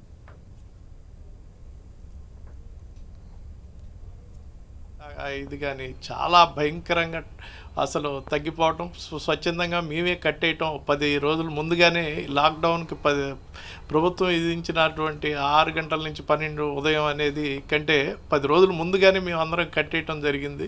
చాలా మటుకు హోటల్స్ ఇప్పుడు లాడ్జీలన్నీ కూడా మూసేయటం జరుగుతుంది. ఈ అద్దెకున్న లాడ్జెస్ విజయవాడలో ఈ ప్రయాణికులుగా చెప్పాలంటే ఇక్కడ ఇది చాలా టూరిస్ట్ ప్లేస్. ఒక రకంగా విజయవాడ చాలా వ్యాపార రంగంలో చాలా ట్రాన్సాక్షన్ జరుగుతూ ఉంటాయి. కానీ భయంకరంగా ఆక్యుపెన్సీలు తగ్గిపోయేపాటికి ఎలాంటి ఈ అద్దెలు ఎలా పే చేయాలి ఏంటి అర్థం కాని సతమత పరిస్థితుల్లో మేము అందరం ఎదుర్కొంటున్నాం. రైట్, ఒకసారి మనం సునీల్ రెడ్డి గారితో మాట్లాడదాం. ఆరెంజ్ ట్రావెల్స్ ఎండి మనకు లైవ్లో అందుబాటులో ఉన్నారు. సునీల్ రెడ్డి గారు, ఓవరాల్గా ఈ ట్రావెల్స్ రంగం మీద కరోనా ప్రభావం ఏ రకంగా ఉంది? దాని మీద అంటే యాజమాన్యాలు దెబ్బతిన్నాయి అని అంటున్నారు, యాజమాన్యాలు కోలుకోలేని విధంగా దెబ్బతిన్నారు అంటున్నారు, ఒకటో అంశం. రెండోది దాని మీద ఆధారపడిన డ్రైవర్లు, క్లీనర్లు, ఇతర సిబ్బంది, వీరి పరిస్థితి ఏంటి?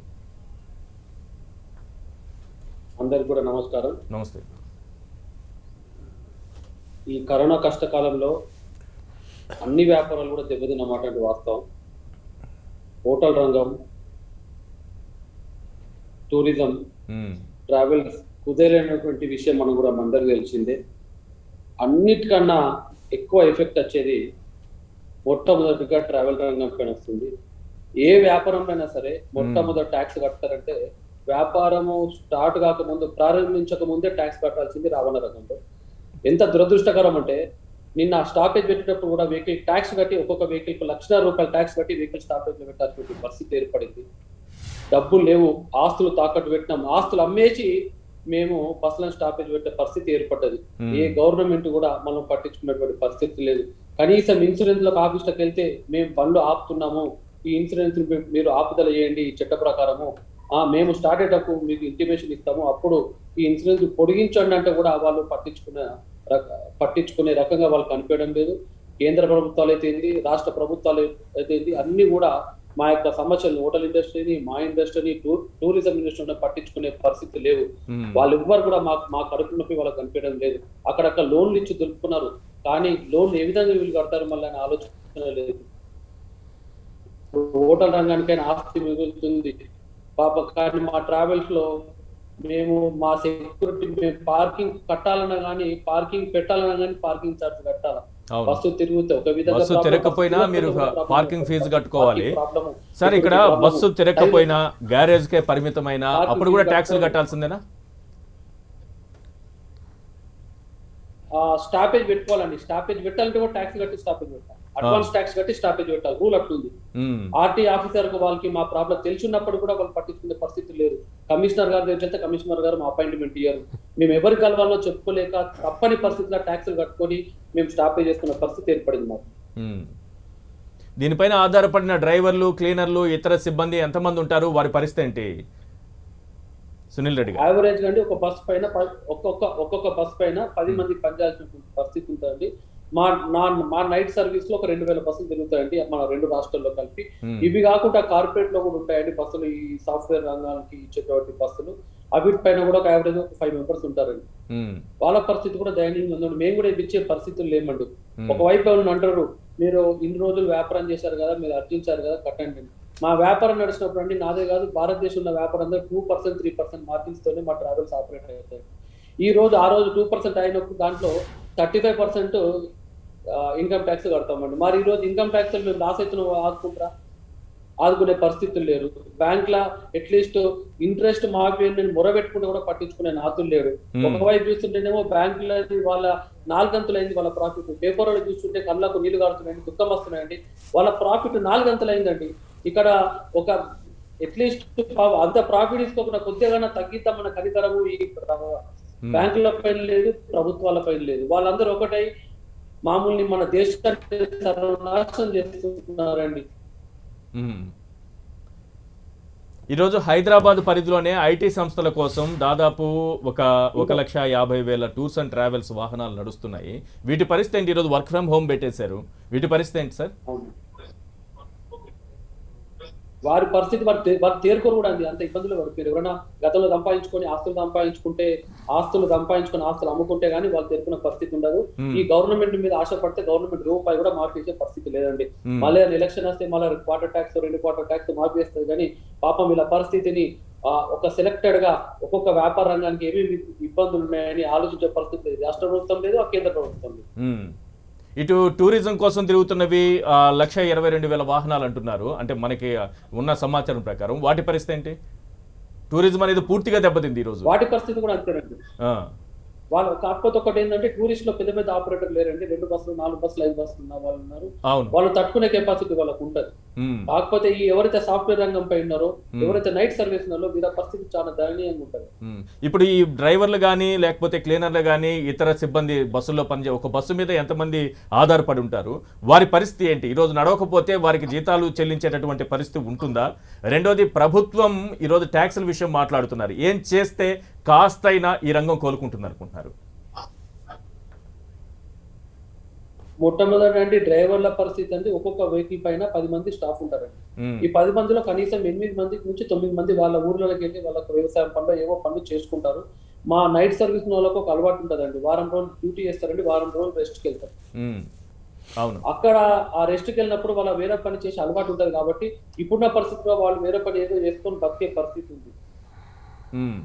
కానీ ఓనర్ల పరిస్థితి మాత్రం చాలా భయంకరంగా తయారైపోయిందండి. సంవత్సరం కాలం నుంచి బస్సులన్నీ పక్కన పెట్టినాయంటే టైర్లు పనికి రావు, ట్యూబ్లు పనికి రావు, ఏసీలు ఎలకలు తిరుగుతున్నాయి, సీట్లు కొట్టేస్తున్నాయి.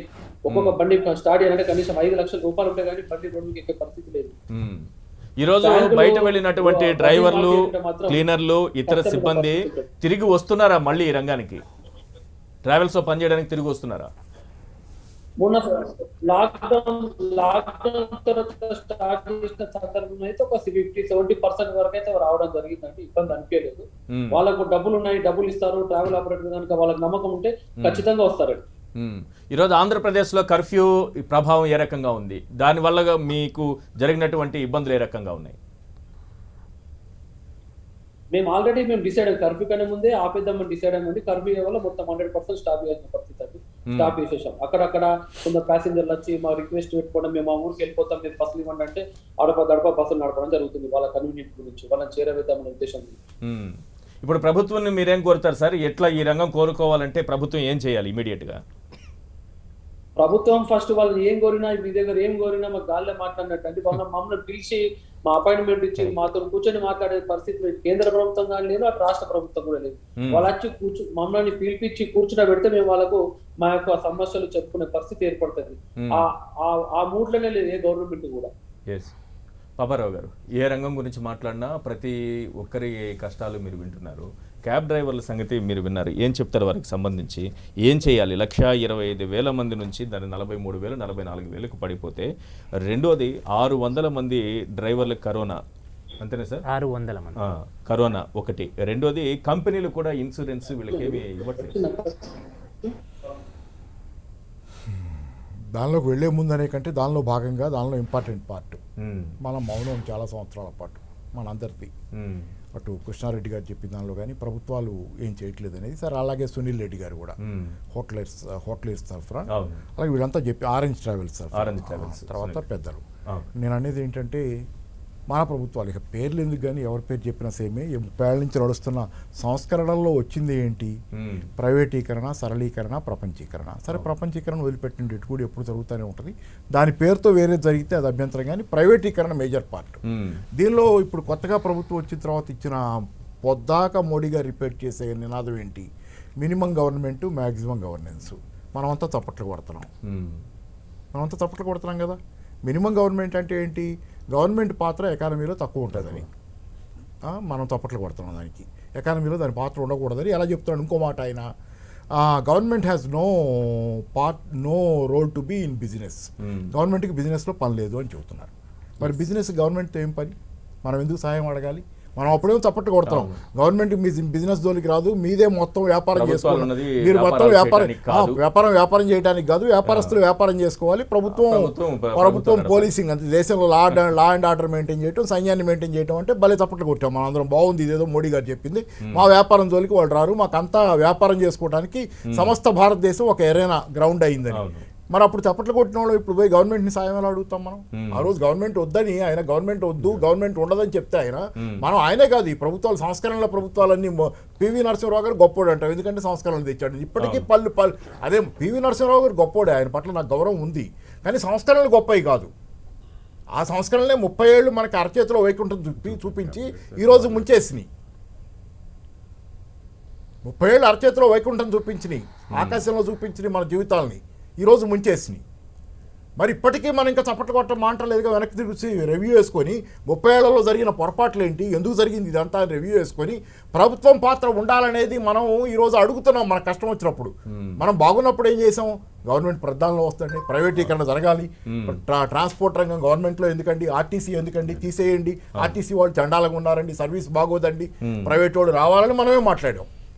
ప్రధానంలో గవర్నమెంట్ ఉండకూడదని, అన్నింటిలో ప్రైవేటీకరణ, విద్యా వైద్యం ప్రైవేటీకరణ గురించి కూడా గొప్పగా మాట్లాడాం. ఇవాళ అయిపోయింది అదంతా. మన టీచర్లు అక్కడ కూర్చొని వాళ్ళు గవర్నమెంట్, ఇప్పుడు నేను వాళ్ళని వెక్కిరించట్లేదు, చెప్తున్నా, బాధ చెప్తున్నా, నా మనసులో ఉంది, మనమే చేస్తున్నాం ఇదంతా. టీచర్లు అక్కడ కూర్చొని ఇప్పుడు వాళ్ళు ప్రైవేట్ టీచర్లు అక్కడ కూర్చున్న తర్వాత వాళ్ళ బాధలు వాళ్ళకు ఉన్న తర్వాత ఇప్పుడు గవర్నమెంట్ తీసుకుంటామంటే స్కూళ్ళు ఎంత సంతోషిస్తారండి వాళ్ళు.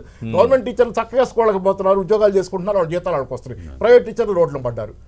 మరి ఏది మనం సంబంధించి ఒక్కసారి రివ్యూ వేసుకుందామని చెబుతున్నాను నేను. ఈ భారతదేశం మన బతుకులు బాగుపడాలంటే ఇన్నాళ్ళ కష్టాలకు పరిష్కారం చెబుతున్నాను నేను. ఇప్పుడు గవర్నమెంట్ సాయం చేయటం తక్షణం ఏదో చేయమంటున్నారు, అది చేస్తుందో వాళ్ళ దగ్గర కూడా ఏమైనా ఉండాలి కదా. కేంద్ర ప్రభుత్వం ఇవ్వాలి, వీళ్ళు చేయాలి. 5.5 లక్షల కోట్ల ఉద్దీపన పథకం ఇవ్వమని అజిం ప్రేమ్జీ చెప్పాడు. ఎవరిని? కేంద్ర ప్రభుత్వానికి, రాష్ట్రాలకు కాదు కదా అది. వాళ్ళు ఇస్తే వీళ్ళు చేయగలరు, వీళ్ళ దగ్గర డబ్బులు ముద్రేయలేరు కదా వీళ్ళు. రాష్ట్రాల్లో ఆదాయం పడిపోయింది, స్టాంపులు రిజిస్ట్రేషన్ ఆదాయం దగ్గర నుంచి అన్ని రకాల పన్ను ఆదాయం పడిపోయింది. ఇప్పుడు ఆ కేంద్ర ప్రభుత్వం ఏమో చేతులు దులుపుకుంది, లాక్డౌన్లు మీరు పెట్టుకోండి అని. ఎందుకంటే వాళ్ళకి ఆ ఉద్దీపన పథకం ఇవ్వటం ఇష్టం లేదు, డబ్బులు ఇవ్వటం ఇష్టం లేదు, లాక్డౌన్ పెట్టలేరు. అప్పుడు వీళ్ళకి డబ్బులు ఇవ్వకుండా జనం చేతిలో బతికేదారి చూపించకుండా లాక్డౌన్ పెట్టలేరు కదా, అందుకని వీళ్ళ చేతిలో పెట్టి కామ్గా కూర్చున్నారు అక్కడ వినోదం చూస్తా. కాబట్టి ఇప్పుడు మనకు కావాల్సింది ప్రజలు ఆలోచించండి దయచేసి. ప్రభుత్వాల ఫెయిల్యూర్ పక్కన పెట్టండి, ఇక అయిపోయింది అది. కేంద్ర ప్రభుత్వం వాళ్ళు చేయరు, స్పష్టంగా కనపడిపోతుంది. మీరు ప్రజలు దయచేసి, నేను అందరినీ రిక్వెస్ట్ చేసేది, ముఖ్యంగా మిడిల్ క్లాసెస్ని, వ్యాపార వర్గాలని అందరినీ రిక్వెస్ట్ చేసేది ఒకటి, ఎవరైతే ప్రైవేటీకరణ నిన్నటిదాకా కోరుకున్నారో, మోడీ గారు మినిమం గవర్నమెంట్ అంటే ఆయన ఒక్కడే కాదు చెప్తున్నా, ఒక స్లోగన్ ఇచ్చారు కదా, minimum government maximum governance plus government has no business to be in business. ఇవన్నీ అబద్ధాలు, బోగస్ మాటలు, అందంగా ఉన్నాయి వినటానికి, జీవితాన్ని కూల్చేసినాయి. 30 ఏళ్ల నుంచి కూల్చేస్తున్నాయి మోడీ గారు ముందు నుంచే. దయచేసి నేను అడిగేది ఒకటి, గవర్నమెంట్ కావాలి. గవర్నమెంట్ ఉన్న దేశాలే బాగున్నాయి. గవర్నమెంట్ పనిచేస్తున్న దేశం క్యూబా, ఆఖరికి వెనుజులా, వీళ్ళన్నీ అబద్ధాలు ఆడినా కానీ. వెనుజులాలో ఆక్సిజన్ షిప్పుల్లో తీసుకెళ్ళి వేరే దేశాలకు ఇవ్వగలిగి సాయం చేయగలిగి వెనుజులా ఎక్కడికి వచ్చింది? వీళ్ళంతా అరాచకమా దేశం అని చెప్తుంటే వెనుజులాకి అంత కెపాసిటీ ఎక్కడి నుంచి వచ్చింది? పచ్చి అబద్ధాలు ప్రచారం చేశారు వెనుజులా గురించి. చైనా ఎంత బాగుంది, మన శత్రు దేశమే, సరిహద్దుల్లో మన తగదా అది వేరే విషయం. చైనా ఎందుకు బాగుంది? గవర్నమెంట్ ఉండబట్టి బాగుంది. వాళ్ళ జనాలు ఎవరైనా ఆకలితో చచ్చిపోయారా? చెప్పనండి డేటా. ఇక్కడ నిన్నటిదాకా మన అబద్ధాల ప్రచారం, అమెరికా వాడు అబద్ధాల ప్రచారం ఏంటి? చైనాలో ఎంతమంది చచ్చిపోయారో కోవిడ్తో చెప్పలేదు, అన్ని అబద్ధాలు చెప్పారని. మన నిజాలు చెబుతున్నాం ఈరోజు. మన గురించి కూడా చెప్పుకుంటున్నారు కదా, మనం కూడా డేటా చెప్పట్లేదు, సుప్రీంకోర్టు చెబుతుంది కదా, ఇక్కడ కూడా చెప్పట్లేదని. మనకి వాళ్ళకి తేడా ఏముంది? వాళ్ళ నియంత్రణ అంటే ఎందుకు? అమెరికాలో చెప్పారా డేటా ఎంతమంది చచ్చిపోయారు? ఎవరు నియంత్రణ? నేను చెప్తుంది ఒకటి, ఆ నియంతృత్వాల సంగతి పక్కన పెట్టండి, ప్రజాస్వామ్యం స్వేచ్ఛ కావాలి, కానీ దీనికి మించి ముందు తిండి పెట్టండి అంటున్నా. ఈ దేశ ప్రజలు బతికించే దారి ఆ పబ్లిక్ సెక్టర్లో ఉంది. కనీసం మీరు అక్కట్లాగా మొత్తం గవర్నమెంటే ఉంటుంది అనేది తేకపోయినా మిక్స్డ్ ఎకానమీ ఏదైతే మనం కోల్పోయామో, ఇందిరాగాంధీ నెహ్రూ బెటర్ అనుకుంటున్నాం ఈరోజు. ఇవాళ పేపర్లో ఎక్కడో కూడా చదివాను నేను, ఇందిరాగాంధీ నెహ్రూ నిర్మించిన వ్యవస్థల మీద ఈ మాత్రమే బతుకుతుంది ఈ దేశం అని చెప్పి. కనీసం అక్కడికి వెళ్దాం వెనక్కి, వ్యవస్థల్లో, ఆర్థిక పరంగా కాదు నేను అనేది, వ్యవస్థాపరంగా మిక్స్డ్ ఎకానమీ తెచ్చుకుందాం. ఇది వదిలేసి ప్రైవేటీకరణ పట్టుకొని ప్రైవేటీకరణ జపం చేసి కార్పొరేట్లకు దోచిపెట్టే వాళ్ళు వెనకపోతే ఏమో ఉద్దేశం? దయచేసి నేను చెప్తుంది ఒకటి, ఇప్పటికప్పుడైనా తక్షణం ఆలోచించండి మీరు. సంవత్సరంలోనో 2 సంవత్సరాలు విధానాలు మారే, మోడీ పోతే రేపు పొద్దున మమతా బెనర్జీ కొత్త దేవత వస్తుంది, ఉపయోగమా? సో ఇప్పుడు రాష్ట్ర ప్రభుత్వాలు ఏ విధంగా కరోనాతో నష్టపోయాను, కేంద్రం కూడా అదే మాట అంటుంది కదా, కేంద్రం కూడా నష్టపోయిందని అంటుంది కదా, ఆర్థిక రంగం పూర్తిగా దెబ్బతింది. కేంద్రం నష్టపోయింది నిజమే, పన్నుల ఆదాయం రావటంలా, కానీ ఆదాయాన్ని సృష్టించే కెపాసిటీ దానికి ఉంది. డబ్బులు ముద్రేసేది ఎవరేస్తారు సార్? కేంద్ర ప్రభుత్వం మాత్రం, రాష్ట్రాలు వేయలేవు కదా, రాష్ట్రాలు డబ్బులు ముద్ర వేయలేవు కదా, పచ్చి అబద్ధం అది. ఇది నష్టపోయేది ఎక్కడ? కుటుంబానికి కేంద్ర ప్రభుత్వానికి తేడా ఉంది, ఒక ప్రభుత్వానికి తేడా ఉంది. కుటుంబంలో ఏంటంటే ఆదాయం ఇంతే వస్తుంది, దానిలోనే ఖర్చు పెట్టుకోవాలి. ఆదాయం పడిపోతే వాళ్ళు బతకలేరు, అప్పులు చేసుకోవాలి. కానీ ప్రభుత్వం అది కాదు, ప్రభుత్వానికి ఆదాయ పరిమితి లేదు.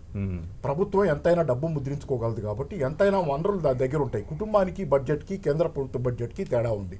ఈరోజు చిన్న ఉదాహరణ, నిన్నటిదాకా వీళ్ళు ఆడిన అబద్ధం కేంద్రంలో ఏంటి, దాంతో ద్రవ్యోల్బణం పెరిగిపోద్ది, డబ్బులు ఇష్టం వచ్చినట్టు ముద్ర కొట్టకూడదని చెప్పి అందరూ వచ్చి టీవీలో కూడా వాళ్ళు మాట్లాడారు. కానీ ఈరోజు అమెరికాలో జరుగుతుంది ఏంటి, అమెరికాలో ద్రవ్యోల్బణం రావచ్చు, సమస్యలు రావచ్చు, ముందది పత్రం కావచ్చు, అది వేరే విషయం. ఎందుకంటే వాళ్ళు కొన్ని దశాబ్దాలుగా ఇష్టం వచ్చినట్టు డబ్బులు ముద్ర కొడుతున్నారు. మనం అలా చేయలే, ఇప్పుడు కొత్తగా చేసుకుంటే అది. కానీ దశాబ్దాలుగా వాళ్ళు ముద్ర కొడుతున్న వాళ్ళు ఈరోజు 1.9 lakh crore, ఇందాక చెప్పా కదా, 1.9 లక్షల కోట్ల ఉద్దీపన పథకం, ఇంకా ఇవ్వబోతున్నారు ఉద్దీపన పథకాలు. దీంతో అమెరికన్ ఎకానమీ ఈ రోజు రికవర్ అయ్యింది, రికవరీ బాటలో ఉంది, బ్రహ్మాండంగా ఉంది అమెరికన్ ఎకానమీ. వారెన్ బఫెటే వచ్చి కూడా ఇప్పుడు నిరుద్యోగం పరిష్కారం, ఆత్మనిర్భర్ భారత్ తో ప్రయోజనం ఏం కలగలేదు. ఆత్మనిర్భర్ ఏముంది, ఆత్మనిర్భర్ అమెరికా వాడి తోక పట్టుకుని పోయేదానికి, వాడి మాట వినేదానికి ఆత్మనిర్భర్ ఉంటే మంచిదే కదా. నేను ఆత్మనిర్భరే చెబుతున్నాను, నేను చెప్పేది ఆత్మనిర్భర్, మోడీ గారిది కాదంటున్నాను నేను. మోడీ గారి మాటల్లో చెబుతున్నారు, ఏది ఆత్మనిర్భర్, చేతల్లో ఆక్సిజన్ దేశాలు బయట నుంచి తెచ్చుకుంటున్నాం. ఏమనంటేనే మనకి అసలు ఎన్ని అబద్ధాలు చూడండి. ఆక్సిజన్ అంటే ఇక్కడంతా బాగా ఉందంట, ఆక్సిజన్ అయితే ఉత్పత్తి ఉందంట, కానీ రవాణా లేక ఆగిందంట, లాజిస్టిక్స్ ప్రాబ్లం. మరి లాజిస్టిక్స్ ప్రాబ్లం అయితే 100 హాస్పిటళ్ళకి మీరు ఆక్సిజన్ ప్లాంట్లు పెట్టుకుని డబ్బులు ఎందుకు ఇచ్చారు, విదేశాలను ఎందుకు ఎదుగు చేస్తున్నారు? లాజిస్టిక్సే డెవలప్ చేయొచ్చుగా. ఉత్పత్తి ఎందుకు పెంచుతున్నారు? ఉత్పత్తి ఆల్రెడీ ఉందని చెప్పిన వాళ్ళు ఉత్పత్తి ఇంకా ఎందుకు పెంచుతున్నారు? కాదు, మీరు లాజిస్టిక్స్ ప్రాబ్లం కాదు, మీరు సృష్టించిన అబద్ధం లాజిస్టిక్స్. ఈ దేశం బాగానే ఉంది ఆత్మనిర్భర్ అని చెప్పడానికి. మరి దేశంలో ఉత్పత్తి సమస్య లేకపోతే విదేశాల నుంచి ఎందుకు దిగుమతి? ఇక్కడ 100 హాస్పిటళ్ళకి డబ్బులు ఇవ్వడం ఎందుకు? పెట్టండి కొత్త ప్లాంట్లని. మరి ఆ రవాణా ఇంప్రూవ్ చేయొచ్చుగా. రవాణా చేయకుండా మరి అన్ని అబద్ధాలు. ఇక్కడ అన్ని సంవత్సర కాలంలో పాఠాలు నేర్చుకోకుండా సర్వనాశనం చేశారు. గవర్నమెంట్కి పాత్ర లేదని రాజకీయాల్లో మునిగి తేలుతున్నారు. ఇది ఇప్పుడు ఎవరు ఆదుకోవాలి వీళ్ళని? ఇన్ని రంగాల గురించి మనం మాట్లాడాము. కేంద్ర ప్రభుత్వం ఆదుకోవాలి. ప్రభుత్వమా ఎవరు దీనిపైన దృష్టి పెట్టాలి? ఖచ్చితంగా ఈ రోజు బాధ్యత. డబ్బులు ఎక్కడ ఉన్నాయి సార్ ఎవరి దగ్గర? రాష్ట్ర ప్రభుత్వం దగ్గర డబ్బులు ఎక్కడి నుంచి వస్తాయి చెప్పండి? రాష్ట్ర ప్రభుత్వానికి కేంద్ర ప్రభుత్వం ఇస్తే రావాలి. ఎందుకంటే జిఎస్టీ పెట్టి మొత్తం వాళ్ళ చేతిలో పెట్టుకున్నారు. ఆ పెట్రోల్ మీద ట్యాక్స్లు వాళ్ళ చేతిలో విపరీతంగా పిండుకుంటున్నారు. చాలన్నట్టు ఇప్పుడు ఇంకా పిండుతున్నారు.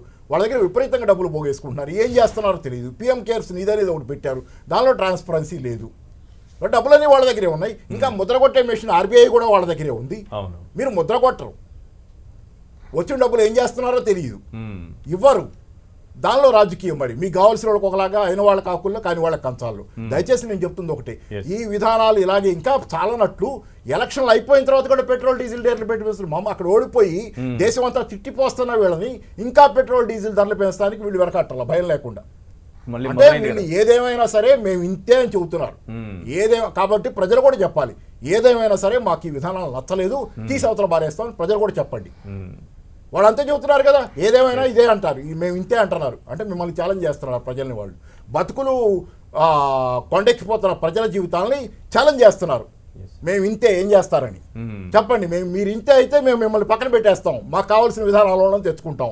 మోడీ పోతే మమతా ప్రత్యామ్నాయం కాదు, ఇంకో లేకపోతే రాహుల్ గాంధీ అని కాదు, వ్యక్తులు కాదు, మాకు విధానాలు. ఏ విధానాలు అయితే మా జీవితాలు మారుస్తాయో, ఏ ప్రైవేటీకరణ విధానాలు, మినిమం గవర్నమెంట్ మ్యాక్సిమం గవర్నెన్స్ అనేవి, no business to have role in business has to no role to, అట్లాంటి విధానాలు ఎత్తవతల పారేసేయి. గవర్నమెంట్ పాత్ర ఉండేవి, కనీసం మిక్స్డ్ ఎకానమీ తెచ్చేయి. ఆ రోజు ఇందిరాగాంధీ నియంతృత్వం ఎమర్జెన్సీ అని చెప్పి అది పక్కన పెట్టినా కానీ, అది అట్లాంటివి లేకపోయినా కానీ, కనీసం నెహ్రూ విధానాలు, ఇందిరాగాంధీ తాలూకు జాతీయకరణ విధానాలతో మళ్ళీ మిక్స్డ్ ఎకానమీ తెచ్చేదైనా కనీసంలో కనీసం ఆ రకంగా ఈరోజు నేను ఒకటే చెబుతున్నా, కాంగ్రెస్ పార్టీ కానీ ఏ పార్టీ అయినా సరే వామపక్ష దిశగా, అంటే లెఫ్ట్ ఆఫ్ సెంటర్కి గ్రావిటీ. ఇంతకుముందు రైట్ సైడ్కి వెళ్తున్నాం కదా, ఇంతకుముందు మితవాద విధానాలు సంస్కరణలతో సెంటర్ నుంచి రైట్కి వెళ్ళాం ఇన్నాళ్ళు. ఇప్పుడు సెంటర్ నుంచి కొంచెమైనా లెఫ్ట్కి రండి. బాగా లెఫ్ట్కి వస్తే నాలాంటి వాళ్ళకి సంతోషమే, సోషలిజం వస్తే. కానీ కనీసం కొంచెం ఇందిరాగాంధీ దాకా లెఫ్ట్కి రండి, నెహ్రూ దాకా లెఫ్ట్కి రండి. ఈ దేశం బాగుపడుద్ది, ఖచ్చితంగా కోలుకుంటుంది. అది దీనికి దారే లేదు వేరే. అమరావతి కృష్ణారెడ్డి గారితో మాట్లాడుతుంది. కృష్ణారెడ్డి గారు, ఓవరాల్గా ఇప్పుడు హోటల్ రంగం కోలుకోవాలంటే ఏంటి మార్గం? ప్రభుత్వం ఏం చేయాలి? ఇమీడియట్గా మన ముందున్నటువంటి మార్గాలు ఏంటి? సార్, హోటల్ రంగము మొదటి నుంచి కూడా ప్రభుత్వానికి అనుకూలంగా ఉందండి. ఇప్పుడు కూడా ప్రభుత్వం కూడా అనుకూలంగా ఉంది. ఇంతమంది వర్కర్స్ సాగుతున్న సంస్థ, గవర్నమెంట్కి అనేక ట్యాక్స్ కట్టే సంస్థ ఈరోజు ఏడుస్తూ ఉంది. ఆ సంస్థను కాపాడుతుంటే ప్రభుత్వం అంటే తండ్రి అండి. మేము పిల్లలు లాంటి వాళ్ళం. మా కష్టాలు ఎవరు చెప్పుకోవాలి? తండ్రికి చెప్పుకోవాలి. కాబట్టి మేము ప్రభుత్వానికి చెప్పుకోవాలి. ఇప్పుడున్న పరిస్థితుల్లో ఈరోజు పెద్ద పెద్ద హోటల్స్ అండి మూసేశారంటే, కోమల విలాస్ నెల్లూరులో మీకు తెలుసండి, చాలా ఫేమస్, ఒక 78 సంవత్సరాల సంస్థ. అది ఈరోజు నైట్ టైం క్లోజ్ చేసి వ్యాపారం లేక ఇప్పుడు పగలు కూడా మూసేశారు. అలాగే హోటల్స్ ఎన్నో ఉన్నాయి. ఇలా ఇక్కడ విజయవాడ అనేది మరీ ఘోరం. లాడ్జీస్ అయితే ఒక్కరు కూడా దిగట్లేదు కస్టమర్. ఎందుకంటే దిగితే ఏముంటుంది లోపల అని భయపడేసి ఎవరు దిగపడినా అన్నికే హోటల్స్ క్లోజ్ చేశారు. ఈ టైంలో లాడ్జీస్ కూడా మరి కొత్తగా కట్టిన వాళ్ళు, కొత్తగా చేసిన వాళ్ళు పడే బాధలు చూసి నాకు ప్రతి జిల్లా నుంచి ఫోన్ వస్తుంటే అయ్యో ఏంది ఈ పరిస్థితి, 10 మందికి అన్నం పెట్టే సంస్థ, 10 మంది కడుపు నింపే సంస్థ ఈరోజు అహోర ఏడుస్తుంది, దీన్ని ఎలా చేయాలి అనే బాధల్లో రోజు రోజుకి మనిషి అప్పుల్లోకి వెళ్ళిపోతా ఉన్నాడు. ఒకరు చీటీ పట్టమో, లేదంటే ఒక ఫ్లాట్ అమ్ముకోవటమో, ఓ బ్యాంకులు ఇచ్చుకోవటమో అనేక కష్టాల్లో ఉంది. అనేక నెల్లూరు జిల్లా అంటే అండి హోటల్స్కి మంచి ఫేమస్ అండి భోజనానికి. నెల్లూరు అంటే గొప్పది. అలాంటి నెల్లూరు ఈరోజు కళ్ళీళ్ళు పెట్టుకుంటుంది. ఈ నెల్లూరే కాక ప్రతి జిల్లా కూడా. కాబట్టి దయచేసి మీ ప్రభుత్వాన్ని చెప్పేది ఒకటంటే ఈ పరిస్థితుల్లో, లాక్డౌన్ పరిస్థితుల్లో మీ వర్కర్ని సాకాలి. వర్కర్కి మనం డబ్బులు ఇస్తే కదండి వాడి కుటుంబం బతకాలి. వాడికి భార్య పిల్లలు ఉన్నారు, వాడికి ఖర్చులు ఉంటాయి. మన బాధలు నీళ్ళున్నా కూడా మేము అప్పు తెచ్చైనా వర్కర్కి ఇవ్వాలా, వాడికి భోజనం పెట్టాలా, తప్పదు. ఈరోజు మేము వర్కర్లు కానీ వదిలేస్తే రేపు మళ్ళీ హోటల్ ఓపెన్ చేసే వర్కర్లు లేరు కదా. అప్పుడప్పటికి ట్రైనింగ్ ఇవ్వాలంటే మా వల్ల కాదు, ఉన్నవాడే చేయాలి. కాబట్టి మాకు 2 నెలలైనా 3 నెలలైనా హోటల్ పూసినప్పుడు వాడిని మేము చూసుకోవాలి. మనం కానీ చూసుకోకపోతే వాడు భార్య పిల్లలు ఎలా బతకాలి? కాబట్టి ప్రతి ఒక్క హోటల్ యజమాని 20 మంది ఉన్నా, 30 మంది ఉన్నా, 50 మంది ఉన్నా కూడా అప్పు తెచ్చైనా కూడా వాళ్ళు మేము సాగుతున్నాము. లాస్ట్ టైం కరోనా సాగాము, ఇప్పుడు సాగుతున్నాం. ఈ పరిస్థితుల్లో ప్రభుత్వం మంచి మనసు చేసుకొని మాకు 1 సంవత్సరం పాటు ఎటువంటి ట్యాక్సీలు లేకుండా మమ్మల్ని కాపాడితే ఓట్ల పరిస్థితి బతుకుతుంది. అనేక కష్టాలు ఉంది కాబట్టి మీ వర్కర్లందరినీ వీళ్ళందరినీ సాకాలంటే ప్రభుత్వ సహకారం మాకు అవసరము. కాబట్టి దయవుంచి మాకు ప్రభుత్వం అన్ని విధాలా సహకరిస్తే ఈ సంస్థ 10 మందికి అన్నం పెట్టే సంస్థ నిలబడుతుంది. ఈరోజు 10 మంది కడుపింపేవాడు హోటల్ యజమాని ఈరోజు ఆకలితో మళ్ళీపోతున్నాడు. అలాంటి పరిస్థితుల్లో ప్రభుత్వం మాకు వెంటనే చూసుకొని మాకు అన్ని రుణాలు రద్దు చేయాలి. మున్సిపల్ ట్యాక్సులు కానీ, water tax, ESA, provident fund, bank రుణాలు, ఇవన్నీ కూడా రుణాలు చేస్తే హోటల్ పరిస్థితి బతుకుతుంది. కాబట్టి దయవుంచి ప్రభుత్వానికి మీరు తెలియజేదంటే హోటల్ పరిస్థితిని కాపాడండి. కృష్ణారెడ్డి గారు, ఓకే, మీరు చెప్పారు కొన్ని అంశాలు, మరి ప్రభుత్వం కూడా దిశగా ఆలోచిస్తుందని అనుకుందాము. రైట్, సునీల్ రెడ్డి గారు ఆరెంజ్ ట్రావెల్స్ నుంచి ఉన్నారు కదా. సునీల్ రెడ్డి గారు, మీరు చెప్పండి, ఈ ట్రావెల్స్ కోలుకోవాలన్నా మీకు అసలైన సమస్య ఏంటంటే పార్కింగ్ ఫీజు కూడా బస్సులు నడపకపోయినా ఎక్కడ పార్క్ చేసుకున్నారో ఆ పార్కింగ్ ఫీజు కూడా చెల్లించాల్సిందే. అంటే ఏ పని చేయకపోయినా ఫీజులు మాత్రం కట్టాల్సిందే. క్వార్టర్లీ ట్యాక్సులు కట్టాల్సిన పనులు ఉంటాయి. సో ఇప్పుడు ప్రభుత్వం ఎలాంటి చర్యలు తీసుకుంటే ట్రావెల్స్ రంగం పైన ఆధారపడిన కొంతమంది అయినా సరే తమ జీవితాన్ని కొనసాగించగలరు? మొట్టమొదటి అండి, రాష్ట్ర ప్రభుత్వం ఏదైతే క్వార్టర్లీ ట్యాక్స్ మా దగ్గర వసూలు చేస్తుందో ఆ యొక్క క్వార్టర్లీ ట్యాక్స్ ని రాష్ట్ర ప్రభుత్వం మాఫీ చేయాలి 1 సంవత్సరం పాటు. మార్కెట్ కోవిడ్ తర్వాత కోలుకున్న తర్వాత 1 సంవత్సరం పాటు రద్దు చేస్తే కొద్దిగా అయినా వ్యాపారం కోలుకున్నటువంటి పరిస్థితి ఏర్పడుతుంది. రెండో విషయం వచ్చే వరకు ఈ బ్యాంకులు ఏదైతే మా మీద వడ్డీల మీద వడ్డీలు వేస్తున్నాయో కనీసం ఈ ట్రావెల్స్ ఇండస్ట్రీస్ పైన వాళ్ళు వడ్డీలు మాఫీ చేస్తే, ఎలాగో ఒరిజినల్ మాఫీ అయ్యారు, అడగడం కూడా భాగ్యం కాదు, వడ్డీలు మాఫీ చేస్తే 1 2 సంవత్సరాలైనా సరే మాకు ఇప్పుడు ఏదైతే డిప్రిసియేషన్ ఈ సంవత్సరం అంతా మూట కొట్టుకోపోయిందో, మా మీద వడ్డీ పేరుకోపోయిందో 1 సంవత్సరం పాటు వాళ్ళు వడ్డీ రద్దు చేసినట్టయితే మేము బాగుపడతామని మేము అనుకుంటున్నాం. ఎస్, సలావుద్దీన్ గారు, మీరు చెప్పండి, ఓలా ఊబర్ యాజమాన్యాలతో పాటు ఈ ప్రభుత్వాలు కూడా తీసుకోవాల్సినటువంటి చర్యలు ఏంటి? ఈరోజు క్యాబ్ డ్రైవర్ల జీవితాలు మళ్ళీ గాడిన పడాలంటే స్పాట్గా ఇప్పుడు ప్రభుత్వం తీసుకోవాల్సిన నిర్ణయం ఏంటిదంటే, రాష్ట్ర వ్యాప్తంగా సరే కేంద్ర వ్యాప్తంగా సరే పెద్దలు అన్నట్టుగా మేము ప్రైవేట్ కర్నేకి ఫస్ట్ నుంచి కూడా మేము దానికి అగెనెస్టే ఉన్నాము. ఎందుకంటే ఓలా ఊబర్ వచ్చినప్పటి నుంచి ఇప్పటివరకు మేము దానికి అగెనెస్ట్గానే ఉన్నాము. ఎందుకంటే మన దగ్గరనే మన ప్రభుత్వమే యాప్ విధానం తీసుకొస్తే మనం ఇంకా మెరుగుగా చేసుకొస్తుండొచ్చు ఈరోజు. కానీ అలాంటి విధానం మన తెలంగాణ ప్రభుత్వం కానివ్వండి, స్టేట్ గవర్నమెంట్, సెంట్రల్ గవర్నమెంట్ కూడా అంటది పరాయి కా అప్నా నే హోతా అప్నా దేశ్ కా కర్నా అన్నట్టుగా. కానీ కేంద్ర ప్రభుత్వం కూడా అది ఆచరించలేదు, రాష్ట్ర ప్రభుత్వం కూడా ఆచరించలేదు. ప్రస్తుతానికి ఇలా ఇప్పుడు ఈ సిచ్యువేషన్ల నుంచి బయటికి వెళ్ళాలంటే ఒకటి, ఇప్పుడు ఇమీడియట్గా 8,500 రూపాయలు ప్రతి ఒక్క డ్రైవర్ ట్యాక్సీ బ్యాడ్జ్ నెంబర్ ఉన్న ప్రతి ఒక్క డ్రైవర్ అకౌంట్లో నేరుగా పడాలి. అది రాష్ట్ర ప్రభుత్వం చెల్లిస్తుందా, కేంద్ర ప్రభుత్వం చెల్లిస్తుందా, ఓలా ఊబర్ కంపెనీ చెల్లిస్తుందా తెలియదు మాకు. ఇది ముగ్గురు కూర్చొని నిర్ణయం ఎవరు తీసుకుంటారో మాకు సంబంధం లేదు. కానీ 8,500 రూపాయలు ప్రతి నెలకు వచ్చేటట్టుగా డైరెక్ట్ డ్రైవర్ అకౌంట్లోకి రావాలి. నెక్స్ట్ వచ్చేది ఇప్పుడు వారు అన్నట్టుగా ఏదైతే ఇన్సూరెన్స్ ఉందో ఆ ఇన్సూరెన్స్ పరిధి కూడా కొద్దిసేపటికి ఆపేయాలి. అట్ ద సేమ్ టైం దీంతో పాటు ఏదైతే ఈ కమిషన్ భారం ఉందో ఓలా ఊబర్, ఆ కమిషన్ కూడా 5%కి ఇమీడియట్లీ కంపెనీలకి ఆదేశం చేసి తగ్గించడానికి. ఎవరైతే డ్రైవర్లు ఇప్పుడు కష్టపడుతున్నారో వాళ్ళకి పీపీ కిట్లు, మాస్క్ ప్రొవైడ్ చేసి వాళ్ళకి హెల్త్ ఇన్సూరెన్స్లు ప్రొవైడ్ చేయాలి. ఎందుకంటే వాళ్ళు సర్వీస్ ఇస్తలేమని అంటలేము ఇప్పటికి కూడా. ఇంత ప్రాణాలకు కూడా త్యాగం చేసి 6 మంది డ్రైవర్లు చనిపోయినా కూడా 600 మంది కరోనాతో బాధపడ్డా కూడా ఇప్పటి కూడా మేము సర్వీస్ ఇస్తున్నామంటే అటు జనాలకు కూడా సర్వీస్ ఇవ్వాలనే అభిప్రాయం మాకు కూడా కొద్ది గొప్ప మా ఇంట్లో రెక్కాడితే కానీ డొక్కాడని పరిస్థితి ఉంది కాబట్టి. 2, మూడోది ఏంటిదంటే ప్రభుత్వం తక్షణమే ఒక ప్యారలెల్గా ఇద్దరి మధ్యలో సమావేశం చేసి ట్రాన్స్పోర్ట్ రంగానికి కానీ మాకు కానీ కూర్చోపెట్టి మాట్లాడి ఈ ప్రాబ్లమ్స్కి అన్నీ సాల్వ్ చేసవచ్చు. రాబోయే రోజుల్లో ఇంకా ఏం మెరుగ్గా చేస్తే బాగుంటుంది, ఎట్లా చేస్తే బాగుంటుంది అనే దానిపైన కూర్చొని నిర్ణయం తీసుకుంటే బాగుంటుంది. కానీ దురదృష్టం ఏంటిదంటే మన దగ్గర మన ట్రాన్స్పోర్ట్ మినిస్టర్ ఇప్పటి వరకు కూడా ఒక్క ముఖాముఖి చేయలేదు ట్రాన్స్పోర్ట్ డిపార్ట్మెంట్తో. మాతో ఇప్పటి వరకు పిలిచి దాఖలా మీ సమస్యలు ఏంటిదని మాట్లాడే దాఖలా లేవు. ఈ రోజు వరకు అపాయింట్మెంట్ కూడా ఇవ్వలేదు. ఇంత ఘోరంగా ఉంది ఈ రోజు పరిస్థితి. గోవిందరాజు గారు, ముఖ్యంగా థియేటర్స్ మీద పడినటువంటి ప్రభావం, మనం లాక్డౌన్తో మొదలుపెట్టి మళ్ళీ కరోనా సెకండ్ వేవ్ వచ్చి థియేటర్లు ఓపెన్ చేసుకోవాలో లేదో అనే పరిస్థితి నుంచి 50% ఆక్యుపెన్సీతో చేసుకోండి అనే స్థితి నుంచి అసలు పూర్తిగా మళ్ళీ ప్రజలు రాకుండా, ప్రేక్షకులే రాకుండా వెళ్ళిపోయినటువంటి పరిస్థితుల వరకు ఓవరాల్గా థియేటర్స్ మీద పడినటువంటి ప్రభావం ఏ రకంగా ఉంది? మీరు అన్నట్టు మీరు మొత్తం చెప్పేశారు. March 14, 2020లో బంద్ అయింది లాక్డౌన్. దెన్ December 4th వరకు లాక్డౌన్ 250 days ఏదో నడిచిందండి. దాని తర్వాత అన్లాక్ ప్రక్రియలో December 4th ఓపెన్ చేస్తే 50%తో February 12th దాకా, February 5th దాకా వెళ్ళాము.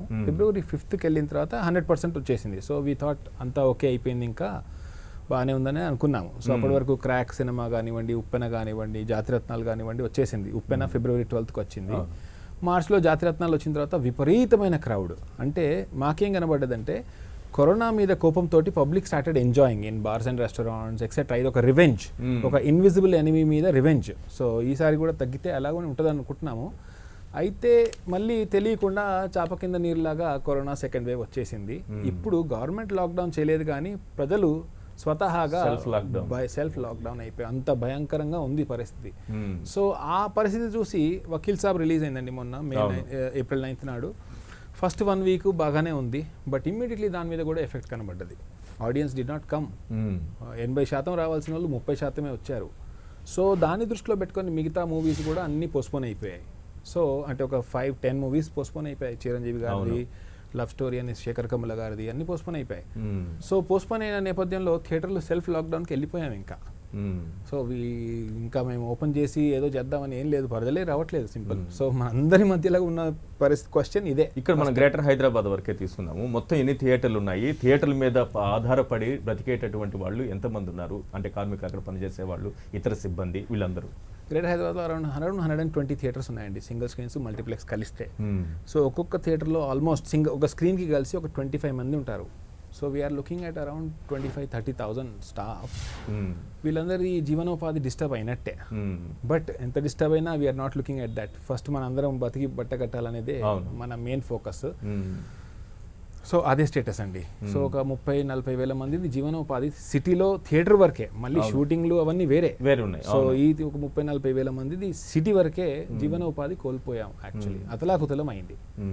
కవర్ అయింది అనుకున్నాము, ఒక 3 నెలలు బాగానే ఆడింది. యాక్చువల్లీ కవర్ కూడా అయింది, because people came back with theatres open అయిన తర్వాత నమ్మకంగా రావడం మొదలు పెట్టారా? ఎస్, నమ్మకంగా రావడం మొదలు పెట్టారు. నేను చూసాను జనవరిలో డౌట్ఫుల్ గా వచ్చారు, దాని తర్వాత ఫిబ్రవరిలో కొంచెం ఎక్కువ వచ్చారు. అంటే మేము కూడా ప్రొజెక్ట్ చేసాము, మేము జాగ్రత్తలు తీసుకుంటున్నాం అనేసి. అది చూసి ఒకరిని చూసి ఒకరు మెల్లిమెల్లిగా రిటర్న్ వచ్చారు. సో అరౌండ్ మార్చ్ జాతిరత్నాల సినిమాకి చాలా ఎండోర్స్మెంట్ వచ్చింది. Everybody came like with families, individual families కాకుండా గ్రూప్స్ ఆఫ్ ఫ్రెండ్స్ కూడా వచ్చి రావడం మొదలు పెట్టారు. ఆ సోషల్ బిహేవియర్ కనబడ్డది యాక్చువల్లీ. అండ్ వకీల్ సాబ్కి అయితే ఫ్యాన్ ఫాలోయింగ్ ఎక్కువ ఉండే, అండ్ అంతలోగా సెకండ్ వేవ్ వచ్చేసింది. సార్ ఇప్పుడు వాళ్ళు కార్మికుల పరిస్థితి ఏంటి సార్? వెల్, ఇప్పుడు పోయిన నెల మేము అందరితో మాట్లాడుతూ ఉంటాను, పోయిన నెల హాఫ్ వే వరకు గవర్నమెంట్ ఏం లాక్డౌన్ విధించలేదు. అవును.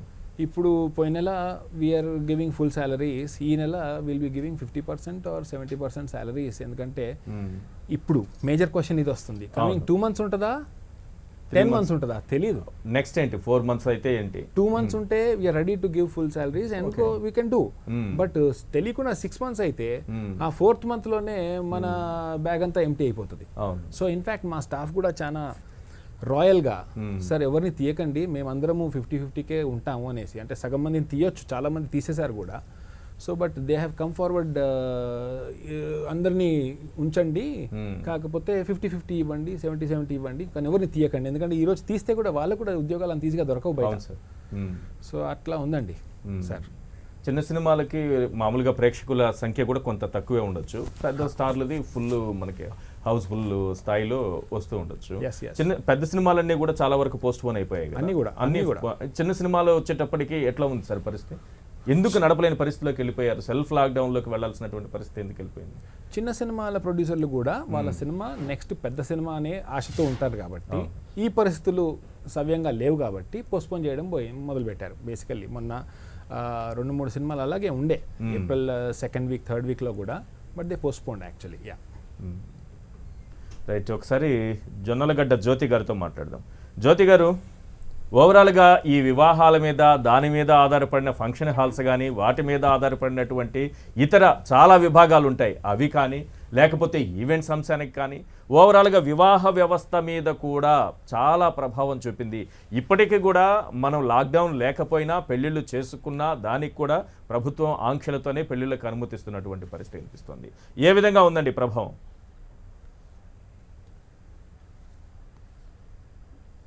నిజానికి ఈ సెకండ్ వేవ్ మటుకు అంటే మనకి తెలియకుండానే మనం చూసేసరికి ఆ సెకండ్ వేవ్ ఏం చేసిందంటే అందరిలోకి కూడా చేరిపోయింది. అందరిలోకి చేరిపోయి అది ఒక రకంగా చాలా వికృతమైనటువంటి రూపాన్ని దాల్చాకే మనందరం కనిపెట్టాం. అంటే మనందరం దాన్ని అవగాహన చేసుకొని జాగ్రత్తలు తీసుకోవటం మొదలుపెట్టాము. ఇక ఈ రంగము ఆ రంగము అని కాదండి, మనకి ఎప్పుడైతే ఈ కరోనా ఎఫెక్ట్ అని మొదలుపెట్టిందో అప్పటి నుంచి అన్ని రంగాలపైన ఈ యొక్క ప్రభావం అనేది మనకు కనిపిస్తూనే ఉంది. నిజానికి వివాహం అంటేనే ఏంటండి, మనకి శుభలేఖలోనే ఏం రాస్తాము, మదర్పిత చందన తాంబూలాదులు స్వీకరించి వధూవరులని ఆశీర్వదించ ప్రార్థన అని రాస్తాము. అంటే ఏంటి, అసలు పెళ్ళికి ఎవరూ లేకపోయినా పర్వాలేదు, అబ్బాయి అమ్మాయి, అమ్మాయి తరఫు తల్లిదండ్రులు అబ్బాయి తరఫు తల్లిదండ్రులు ఉన్నా పర్వాలేదు, పెళ్లి చేసేయచ్చు. కానీ పెళ్ళి ఇంత అంగరంగ వైభవంగా మనం చేయటానికి కారణం ఏంటి, శాస్త్రోక్తంగా ఏ మతానికి చెందిన వాళ్ళు ఆ రకంగా చేయటానికి కారణం ఏంటి అంటే, వివాహం అనేది ప్రతి మనిషికి కూడా జీవితంలో చాలా గొప్పనైనటువంటి స్థితి అండి. అంటే వీళ్ళకి వాళ్ళకి అనే కాదు, ప్రతి ఒక్కరికి కూడా వివాహం జీవితంలో చాలా మధురమైనటువంటి ఘట్టంగా మనం చెప్పుకోవచ్చు. అది ప్రతి ఒక్కరూ కూడా ఒక మరపురాని రోజుగా గుర్తుంచుకుంటాం కాబట్టి ఆ రోజుని చాలా చక్కగా మనము జరుపుకోవాలని ప్రతి ఒక్కరూ చూస్తారు. ఇటు అబ్బాయి తల్లిదండ్రులు అమ్మాయి తల్లిదండ్రులు కూడా ఆలోచిస్తారు. ఈ నేపథ్యంలో మా దగ్గర నుంచి కుదిరినటువంటి వాళ్ళే వివాహం నిశ్చయం చేసుకొని, మొన్నటి వరకు మనకి మూఢాలు ఉన్నాయి కాబట్టి ఈ యొక్క మే 1వ తారీఖు నిశ్చితార్థం చేసుకుని 28-30 పెళ్లి చేసుకోవాలనుకున్నటువంటి వాళ్ళు కూడా వాయిదా వేసుకున్నారు. కారణం ఏంటి, ఈ యొక్క కరోనా ప్రభావానికి ఎవరిని పిలుచుకోవడానికి లేదు. మన వాళ్ళందరినీ ఇటు అన్నదమ్ముల్ని అటు అన్నదమ్ములైనా పిలుచుకోకుండా ఏం చేసుకుంటాం పెళ్ళిళ్ళు. ఎప్పుడు లాక్డౌన్ విధిస్తారో తెలియదు, ఎప్పుడు లాక్డౌన్ ఉండకుండా ఉంటుందో తెలియదు, కర్ఫ్యూ ఎప్పుడు ఉంటుందో తెలియదు. ఈ రకంగా అందరూ కూడా తర్జన భర్జనలు పడుతూ నిశ్చయమైనటువంటి పెళ్ళిళ్ళని కూడా వాయిదా వేసుకుంటున్నారు. ప్రతి ఒక్కరి హృదయంలో కూడా ఒక గుబులు కూడా ఉంది. నిశ్చయమైతే చేసుకున్నాం కానీ అబ్బాయి మనసు అమ్మాయి మనసు మారిపోతే పరిస్థితి ఏంటి, ఈ యొక్క ఉధృతి ఎప్పుడు తగ్గుతుంది, మళ్ళీ ఎప్పుడు మనం వివాహం చేస్తాము అన్నటువంటి భయము ఇటు తల్లిదండ్రుల్లో చాలా ఎక్కువగానే ఉందని చెప్పచ్చండి. ఇక ఈ వివాహానికి సంబంధించి అనేక రంగాలు దీనిపైన ఆధారపడి ఉన్నాయి, దీనితో అవినాభావ సంబంధాన్ని కలిగి ఉన్నాయి. ముఖ్యంగా ఫంక్షన్ హాల్స్. ఈ ఫంక్షన్ హాల్స్ వాళ్ళు కూడా ఏంటి, పాపం పోయిన సంవత్సరం నుంచి వాళ్ళు ఎంతో కష్టపడి ఎన్నో లక్షలు ఖర్చు పెట్టి వాళ్ళు ఒక ఫంక్షన్ హాల్ని ఏర్పాటు చేసి 1 సంవత్సర కాలం పాటు వాళ్ళకి ఎటువంటి ఆదాయం లేకపోతే ఆ యొక్క ఫంక్షన్ హాల్స్ మీద ఆధారపడ్డ వాళ్ళకి కూడా చాలా ఇబ్బందే కదండి. ఆ కట్టించిన వాళ్ళకి ఇబ్బంది, అక్కడ పనిచేసేటటువంటి సిబ్బందికి ఇబ్బంది. దీంతో పాటు వివాహానికి అనుబంధంగా ఉండేటటువంటిది అసలు వివాహం జరిపించాలంటేనే కావలసింది పురోహితులు. వాళ్ళు కూడా ఎంత ఇబ్బందులకి లోనవుతున్నారంటే వివాహాలు చాలా తక్కువగా ఉండి ఎవరో కొంతమంది ఈ సమయంలో వివాహాలు చేస్తున్నారేమో కానీ ఇంకా తప్పక పరిస్థితుల్లో చేస్తున్నారేమో కానీ చాలామంది వాయిదా వేసుకుంటున్నటువంటి నేపథ్యాన్నే మనం గమనిస్తూ ఉన్నాము. ఈ పురోహితులకు కూడా ఏంటి, ఒక వివాహం జరిపించారనుకోండి, దాదాపు 2 నెలల పాటు వాళ్ళ యొక్క భుక్తి అనేది చాలా ఆనందంగా కొనసాగిపోతూ ఉంటుంది. కానీ ఈ తరుణంలో ఏమైపోయింది, అసలు వివాహాలే లేకపోయేసరికి వాళ్ళకి భుక్తికి కూడా చాలా ఇబ్బంది ఏర్పడుతుంది. ఏదో ఇది 2 నెలలు 3 నెలలు అంటే పర్వాలేదు, మనకి ఫిబ్రవరి నుంచి మూఢాలు వచ్చి ఏకంగా ముహూర్త సమయం వచ్చేసరికి, ముహూర్తాల సమయం ఆసన్నమయ్యేసరికి వెంటనే ఏం జరిగింది, ముహూర్తాల సమయం ఆసన్నమయ్యేసరికి మనకి చాలా ఇబ్బంది ఏర్పడిపోయింది. వాళ్ళ యొక్క జీవన భుక్తికి చాలా ఇబ్బందులు ఏర్పడిపోతున్నాయి. కాబట్టి ఈ యొక్క పురోహితుల మీద యొక్క జీవన విధానం పైన కూడా వాళ్ళ యొక్క భుక్తికి కూడా ఇబ్బందులు ఏర్పడ్డాయి. అలాగే అక్కడ అలంకరణ చేసేటటువంటి వాళ్ళు ఇప్పుడు ఏమైపోయిందంటేనండి, మనం ఎంత శాస్త్రోక్తంగా వివాహం చేశాము అన్నటువంటి దానికంటే కూడా మనము మన అబ్బాయి వివాహం కానీ మన అమ్మాయి వివాహం కానీ చేసేటప్పుడు ఎంత చక్కటి స్టేజ్ని నిర్మించాము, ఆ స్టేజ్ మీద ఎంతమంది ఉన్నారు, ఎంత అందంగా ఎవ్వరూ చూడనటువంటి విధంగా మనం ఆ స్టేజ్ని అలంకరణ చేశాము అన్నదానికి కూడా మనం ప్రాధాన్యత ఇస్తున్నాం కదా ఆడంబరాలకి పోయి. మరి అలాంటి వాటి మీద ఆధారపడ్డ వాళ్ళకి కూడా అసలు వివాహాలే లేకపోయేసరికి వారికి జీవనానికి చాలా ఇబ్బంది ఏర్పడిపోతుందండి. వరుసగా లేకపోయేసరికి సంవత్సర కాలం పట్టి, పోయిన సంవత్సరం మార్చి పట్టి ఇదే ఇబ్బందులు కొనసాగుతూ ఉండేసరికి చాలా రకాలుగా ప్రతి రంగం కూడా ఇబ్బందులు పడుతుందని చెప్పచ్చు.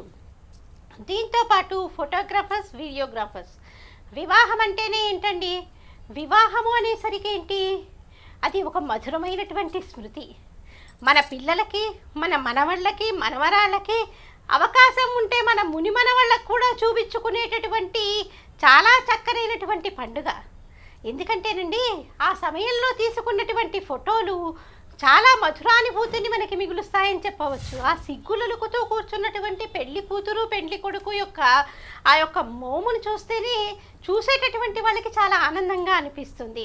మరి అలాంటిది అసలు వివాహాలు లేకపోతే పాపం వాళ్ళు ఏం చేస్తారండి? క్యాటరింగ్ కూడా దీనిపైన ఆధారపడి చాలా జీవనమంతా కూడా మన యొక్క మధురమైనటువంటి స్మృతులని వాళ్ళ యొక్క కెమెరాల్లో బంధిస్తూ ఉన్నటువంటి వాళ్ళకి వాళ్ళ యొక్క జీవనమే చాలా కష్టమైపోతే ఎలాగండి? పాపం వాళ్ళు తీసుకునేది చాలా మన ముహూర్తంతో పాటు విందు సమయం కూడా లేకపోతే పెళ్లి పత్రికలో వాళ్ళ యొక్క జీవన విధానం ఎలా కొనసాగుతుంది? మనం ఇది కూడా ఆలోచించాలి కదా. క్యాటరింగ్ పైన ఎలాంటి ప్రభావం ఉంది? ఈ రంగం పైన కూడా చాలా ఎక్కువగా ప్రభావాన్ని చూపించిందని మనము చెప్పుకోవచ్చు. ఇక వివాహము అనగానే మేకప్కి కూడా ఇప్పుడు ఉన్నటువంటి ఆధునిక కాలాన్ని బట్టి చూస్తే ఏంటంటే, అంటే ఇలా అన్నానని కాదు కానీ అమ్మాయిలకి చీర కట్టుకోవడం అంటే చాలా కష్టమైనటువంటి పని. చీర కట్టుకోవడానికి కూడా ఒక అసిస్టెంట్ ఉండాలి, జడ వేయటానికి, పూలు అలంకరించడానికి ఒక అసిస్టెంట్ని పెట్టుకుంటున్నటువంటి రోజులు ఇవి. అంటే ఒక రకంగా ఒక బ్యూటీ పార్లర్ నుంచి తెచ్చుకున్నటువంటి ఒక అసిస్టెంట్ని మనం అమ్మాయి తరఫున ఏర్పాటు చేసి ఆ అమ్మాయికి కావలసినవన్నీ కూడా అలంకరణలన్నీ చూస్తూ చక్కగా చీర సంగారించడం దగ్గర నుంచి మనం అన్నీ చేస్తూ ఉంటాము. మరి ఈ నేపథ్యంలో ఏమైపోతుంది, ఆ రంగంలో ఉన్న వాళ్ళకి కూడా చాలా ఇబ్బందే కదండి. పాపం వాళ్ళందరూ కూడా ఏంటంటే వీళ్ళందరూ కూడా ఏంటి, జ్యోతి గారు ఒక్కసారి మనం పురోహితులు ఏమంటున్నారో చూద్దాము. వారి కష్టాలు ఎలా ఉన్నాయి, ఇంతకు ముందు మీరు పురోహితుల గురించి ప్రస్తావించారు కదా, ఒకసారి వారి బాధలు ఏంటో కూడా విందాం. జూన్లో ముహూర్తాలు ఉన్నాయి అని మేమందరం కూడా చేయిద్దాం కదా ముహూర్తాలు అనుకున్నాము. అందరం కూడా ఎవరికి వాళ్ళు భయపడి కరోనాకి ఎవరు కూడా మేము ముహూర్తం పెట్టుకోవట్లేదు, మేము క్యాన్సిల్ చేసుకుంటున్నామని అందరూ చెప్తున్నారు. అటు వంటవారికి ఇటు పురోహితులు అందరూ కూడా చాలా ఇబ్బందుల్లో ఉన్నారు, తినడానికి కూడా కష్టంగా ఉన్నది.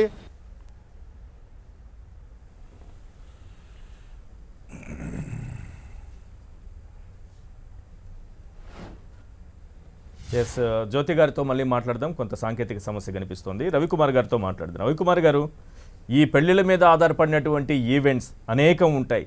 ఓవరాల్గా ఈవెంట్స్ నిర్వహించేటటువంటి వారి పరిస్థితి ఏ రకంగా ఉంది ఇప్పుడు?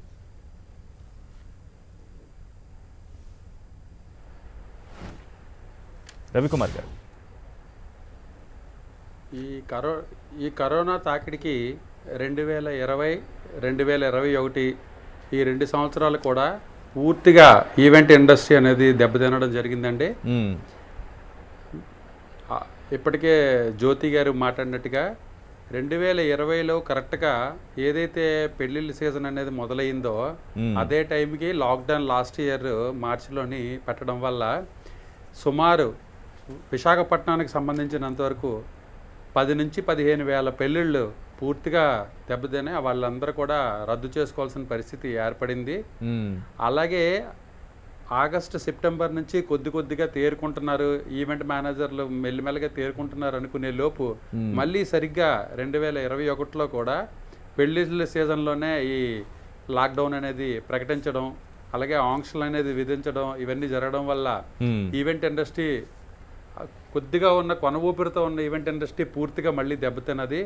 అలాగే ఈవెంట్ మేనేజర్ల మీద ఆధారపడి ఉన్న ఏవైతే అనుబంధంగా పనిచేసే వాళ్ళు ఎవరైతే ఉంటారో like suppliers, sound, lighting, backdrop, LEDs, అలాగే ఫోటోగ్రాఫర్లు, వీడియోగ్రాఫర్లు, ఫంక్షన్ హాల్ నిర్వాహకులు ఇలాంటి వాళ్ళందరూ కూడా పూర్తిగా సంక్షోభంలోకి వెళ్ళిపోయారు.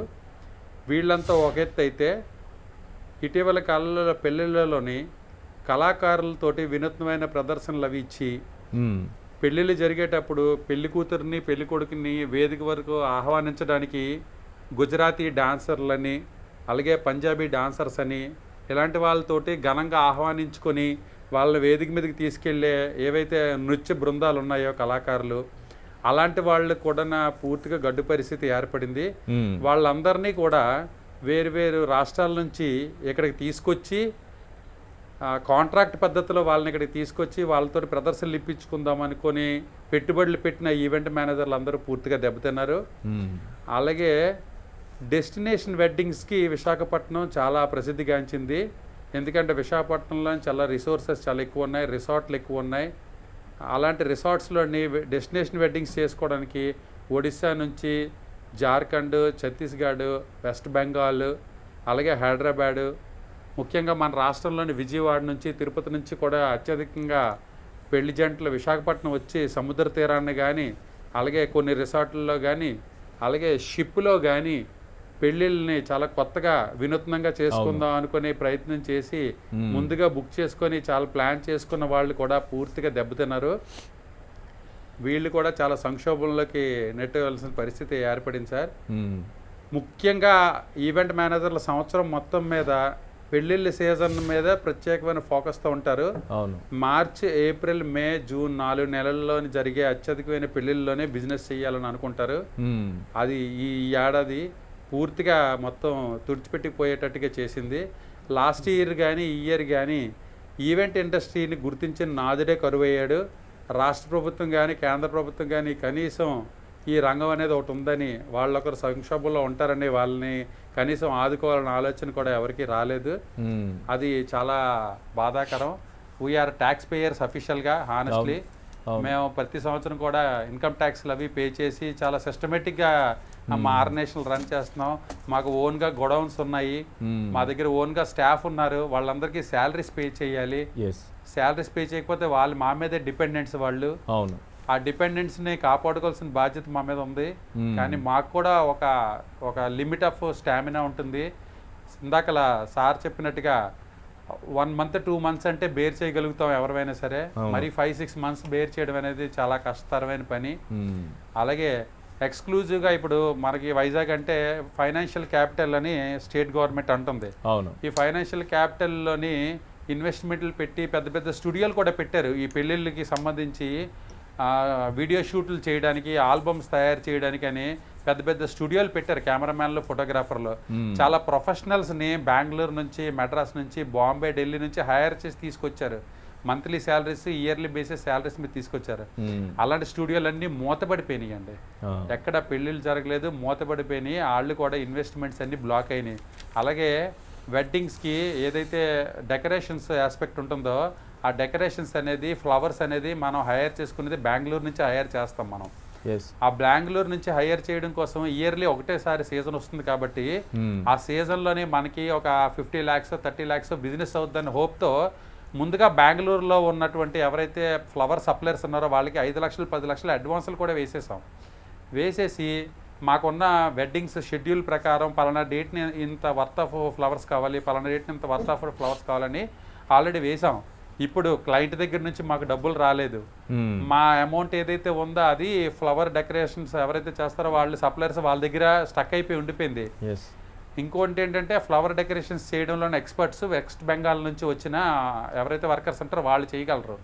ఇక్కడ లోకల్గా ఉండేవాళ్ళు మన సంప్రదాయ పువ్వులతో చేయగలరు తప్పితే బెంగళూరు నుంచి వచ్చే ట్యూలిప్స్ లాంటి ఫ్లవర్స్తో వాటితో డెకరేషన్ చేయాలంటే వెస్ట్ బెంగాల్ వర్కర్స్ ఉండాలి. అందుకని ఈ 4 months సీజన్ కోసం అని వాళ్ళని అక్కడ హైర్ చేసి అడ్వాన్సుల మీద తీసుకొచ్చి ఇక్కడ రూమ్లు అవి ఇచ్చి వాళ్ళకి ఫుడ్ ఇచ్చి వాళ్ళకి అకామిడేషన్ ట్రాన్స్పోర్టేషన్ అన్ని ప్రొవైడ్ చేసి వాళ్ళని ఇక్కడ ఉంచాం.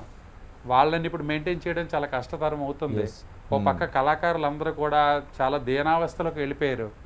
కళాకారులకి కనీసం 3 పూట్ల ఫుడ్ తినడానికి కూడా అవకాశం లేని పరిస్థితి. రవికుమార్ గారు, స్థానికంగా ఉన్న ఒక గ్రాండ్ గా జరిగే మ్యారేజ్ లో ఏ ఒక్కరు కూడా ఒక ఈవెంట్ మేనేజర్ గా ఏం చేస్తారు, ఏమేమి అరేంజ్ చేస్తారు, ఒకటి ఓవరాల్ గా ఎంతమంది ఒక మ్యారేజ్ కోసం ఒక ఫంక్షన్ కోసం పనిచేస్తారు, ఎంతమంది డిపెండ్ అయి ఉంటారు దీని మీద? ఒక వెడ్డింగ్ ఈవెంట్ ఒక స్టార్ హోటల్లోని ఒక 10 నుంచి 15 లక్షలు 20 లక్షలు వర్త్ ఆఫ్ వెడ్డింగ్ చేయాలంటే 200 to 300 మెంబర్స్ పీపుల్ బతుకుతారండి. దాని మీద sound, lighting, backdrop, LED, flex work చేసేవాళ్ళు, అలాగే నెక్స్ట్ ట్రాన్స్పోర్ట్, కార్లు, టూర్స్ అండ్ ట్రావెల్స్ వాళ్ళు కూడా మా కిందకి వస్తారు. అలాగే ఫోటోగ్రాఫరు, వీడియోగ్రాఫర్లు, ఇలాగ చాలా సెక్టర్ పీపుల్ ఉంటారు. అలాగే సప్లయర్స్, వీళ్ళందరూ కూడా మా మీద ఆధారపడి ఉంటారంటే మినిమమ్ ఒక 20 lakhs worth of wedding event మేము చేస్తే దాని మీద 200 to 300 పీపుల్ బతుకుతారు. ఇప్పుడు ఇంకోటి ఏంటంటే ఈ ఇయర్ ఎవ్వరు ఊహించిన విధంగా రాష్ట్ర ప్రభుత్వం సడన్గా 2 days టైం ఇచ్చి ఈ హాఫ్ డే ఏదైతే ఉందో మధ్యాహ్నం 12 నుంచి మరుసటి రోజు ఉదయం వరకును లాక్డౌన్ అనే దాన్ని అనౌన్స్ చేసింది.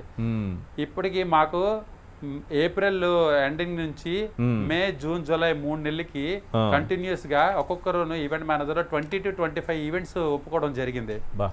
ఇప్పుడు వాళ్ళందరూ నైట్ టైం పెళ్లి ఎక్కడ చెయ్యాలో తెలియదు. వాళ్ళ పెళ్లి ఆపేసుకోవాలో వద్దో తెలియదు. వాళ్ళ ఇంటి దగ్గర చేసుకోవడానికి కూడా పర్మిషన్స్ పోలీసులు ఇవ్వడం లేదు. అలాగని ఫంక్షన్ హాల్స్ అలౌ చేయాలంటే without police permission function hall allow చేయట్లేదు. మేము ఆల్రెడీ మార్కెట్లో అడ్వాన్సులు ఏవో ఇచ్చున్నాం. మా అడ్వాన్సుల్ని రిటర్న్ ఇమ్మంటే మా ఎవరైతే వెండర్స్ ఉన్నారో వాళ్ళు ఆ అడ్వాన్సులు రిటర్న్ ఇవ్వట్లేదు. దానికి కారణం ఏంటి అంటే మీరు నెక్స్ట్ టైం ఈవెంట్ చేసుకున్నప్పుడు ఈ అమౌంట్ని మీరు కాంపన్సేట్ చేసుకోవడం తప్పితే రిటర్న్ ఇవ్వడం జరగదు, ఎందుకంటే మేము మెటీరియల్ పర్చేస్ చేస్తామని చెప్తున్నారు. ఇన్ని సర్కమ్స్టాన్సెస్ మధ్యన ఈవెంట్ మేనేజ్మెంట్ ఇండస్ట్రీ అనేది పూర్తిగా తెగమక పరిస్థితుల్లోనే అంధకారంలోకి వెళ్ళిపోయే పరిస్థితి ఏర్పడింది సార్. ఎస్ జ్యోతి గారు, ఏప్రిల్ 29 నుంచి జూన్ 7 వరకు వైజాగ్లోనే. అవును సార్, ఎస్, జూన్ 7 వరకు ముహూర్తాలు ఎక్కువ ఉన్నాయి. సో ఈ వివాహ ముహూర్తాల సమయం పూర్తిగా ఇక ఈ ఈవెంట్స్ సంబంధించి కానీ ఇంతకుముందు మనం మాట్లాడుకున్నటువంటి క్యాటరింగ్ కానీ ఫంక్షన్ హాల్స్ కానీ ఈ డెకరేషన్ వారికి సంబంధించి కానీ ప్రతి ఒక్కరి మీద పడినట్టే కదా ఇది. ఈ ఈ సమయంలో రెండో అంశం, అసలు మ్యాచెస్ చూడడానికైనా వస్తున్నారా? మీరు ఒక మ్యాట్రిమోనీ నుంచి ఉన్నారు కాబట్టి.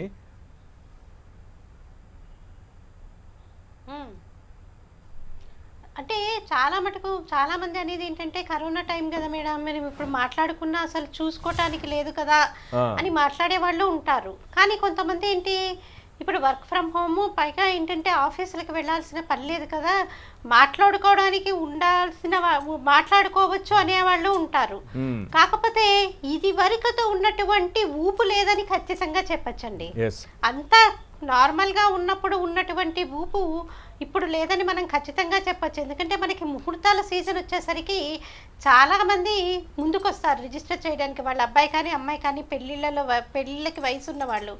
కానీ ఇప్పుడు ఈ కరోనా నేపథ్యంలో ఏమైపోతుంది, ప్రతి ఒక్కరూ కూడా ఇప్పుడు ఈ సమయంలో మనం ఏం చేస్తాంలే, ఒకవేళ ఫోన్ చేసినా పెళ్లి చూపులకు వెళ్ళడానికి లేదు కదా, ఈ కోణంలో ఆలోచించే వాళ్ళు కూడా చాలామంది ఉన్నారండి.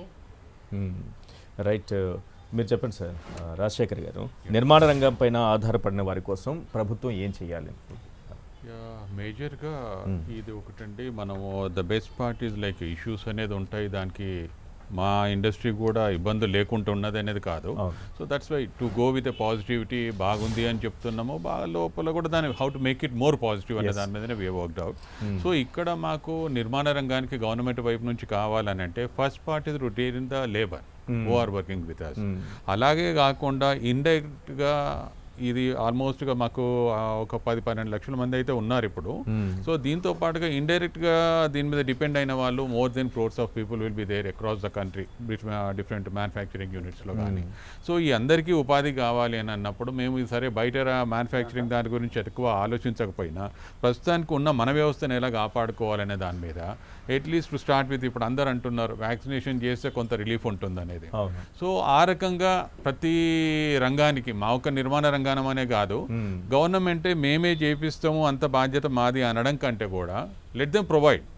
So let it distribute the load of responsibility అనమాట. మా నిర్మాణ రంగం ఉంది, మాకు అప్పచెప్పేసేయాలి, మీరు మీకు ఇంతవరకు వ్యాక్సినేషన్ కోసం అని చెప్పేసి అరేంజ్ చేస్తాము.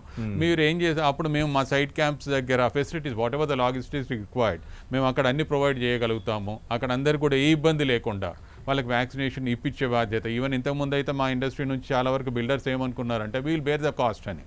ఇప్పటికి కూడా మనం డిలే చేసి వాళ్ళు వెళ్ళిపోయేదానికంటే కూడా అటువంటి దానికి కూడా గవర్నమెంట్ అవకాశం ఇస్తే మంచిది.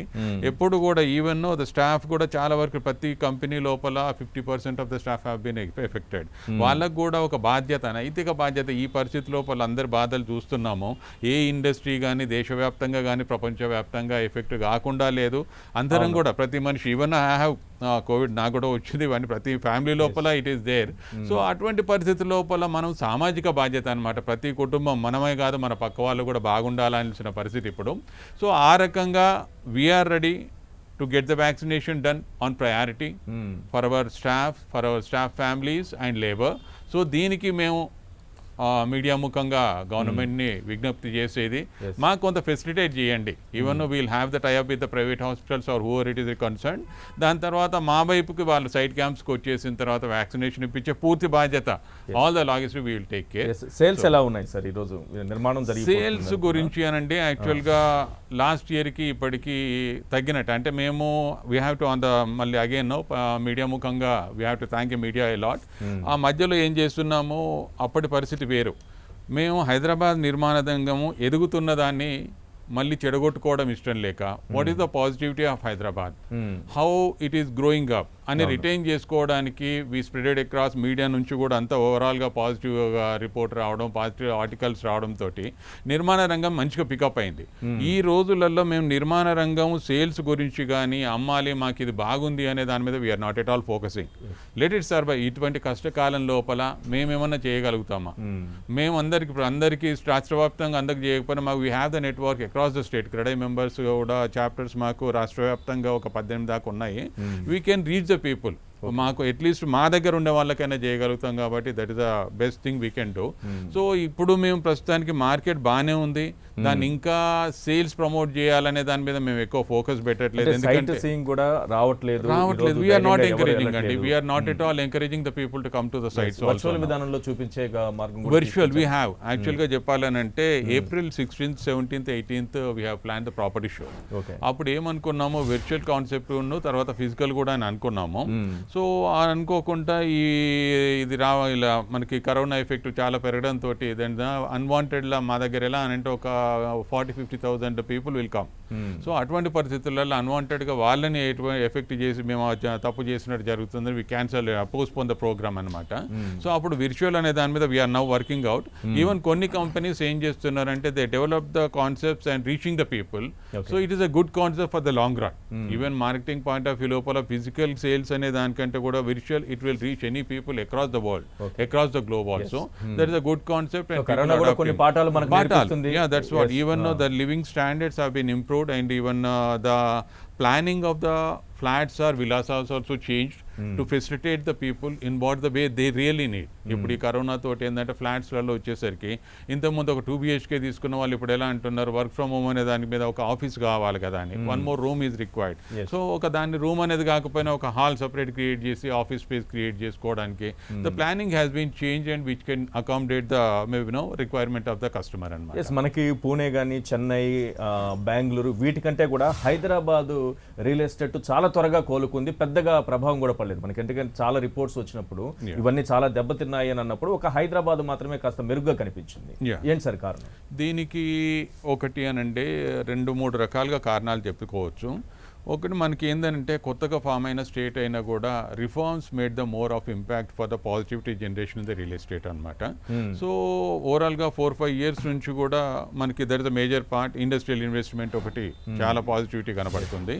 సో దీంతో పాటుగా ఈ లాక్డౌన్ లోపల కూడా మా ఇండస్ట్రీ లోపల కూడా కొత్త ప్రాజెక్టు లాంచ్ చేస్తూ ఒక పాజిటివిటీ చూపెట్టడానికి ఇంకొక అవకాశం ఎక్కడ వచ్చింది అని అంటే government has given a initiative, ఒక బెనిఫిట్ ఒక ట్రాన్స్ఫర్ మాకు ఇచ్చింది అనమాట. ఎలా అనంటే మాకు పర్మిషన్ ఫీ లోపల ఎట్ ఎ టైం కట్టాల్సిన దాన్ని దే స్ప్లిటెడ్ ఇట్ టు ఒక 4 installments. సో ఎంత పెద్ద ప్రాజెక్ట్ అయినా కూడా ఇనిషియల్గా క్యాష్ ఇన్ హ్యాండ్ ఇప్పుడు కష్టం మనకి. ఈ కరోనా టైం లోపల సేల్స్ మీద కూడా ఇవన్నీ ఇబ్బంది ఉన్నప్పుడు కట్టడం వేరు, ఈవెన్ పర్మిషన్స్ అప్పుడే మేజర్ అమౌంట్స్ రకప్ కావడం ఇబ్బంది కదా అని ముందుకు రారనే దాని మీద మన మినిస్టర్ గారు we discuss with them and the government has took the positive decision. దీంతో ఎలా అనంటే we'll get the permission with a 1 installment. Other 3 installments are spread over to next 1.5 year అనమాట. సో ఈ ఇన్సెంటివ్ ఎంతవరకు హెల్ప్ చేసిందంటే major launches అనేది ఈ last ఒక 6-7 months లోపల జరిగినాయి. అక్రాస్ ద కంట్రీలో చూస్తే 40% of the launches are in Hyderabad అనమాట. So this created more of positivity, like Hyderabad నిర్మాణ రంగం బాగుందనేది ఒకటి స్ప్రెడ్ అవుతుంది. దాంతోపాటు కూడా బయట నుంచి కూడా వచ్చేవాళ్ళు కూడా అరే బాగుంది కాబట్టి వై కాంట్ ఇన్వెస్ట్ మోర్ అనే దాని మీద కూడా ఆ రకంగా కూడా హైదరాబాద్ ఈజ్ ఇన్వెస్ట్ రావడం ఒకటి ఉంది, ఆఫీస్ స్పేస్ లీజింగ్ కూడా బాగుంది. అదర్వైజ్ ఒక్కటి ల్యాండ్ రేట్స్ అనేది అబ్నార్మల్గా పెరగడం.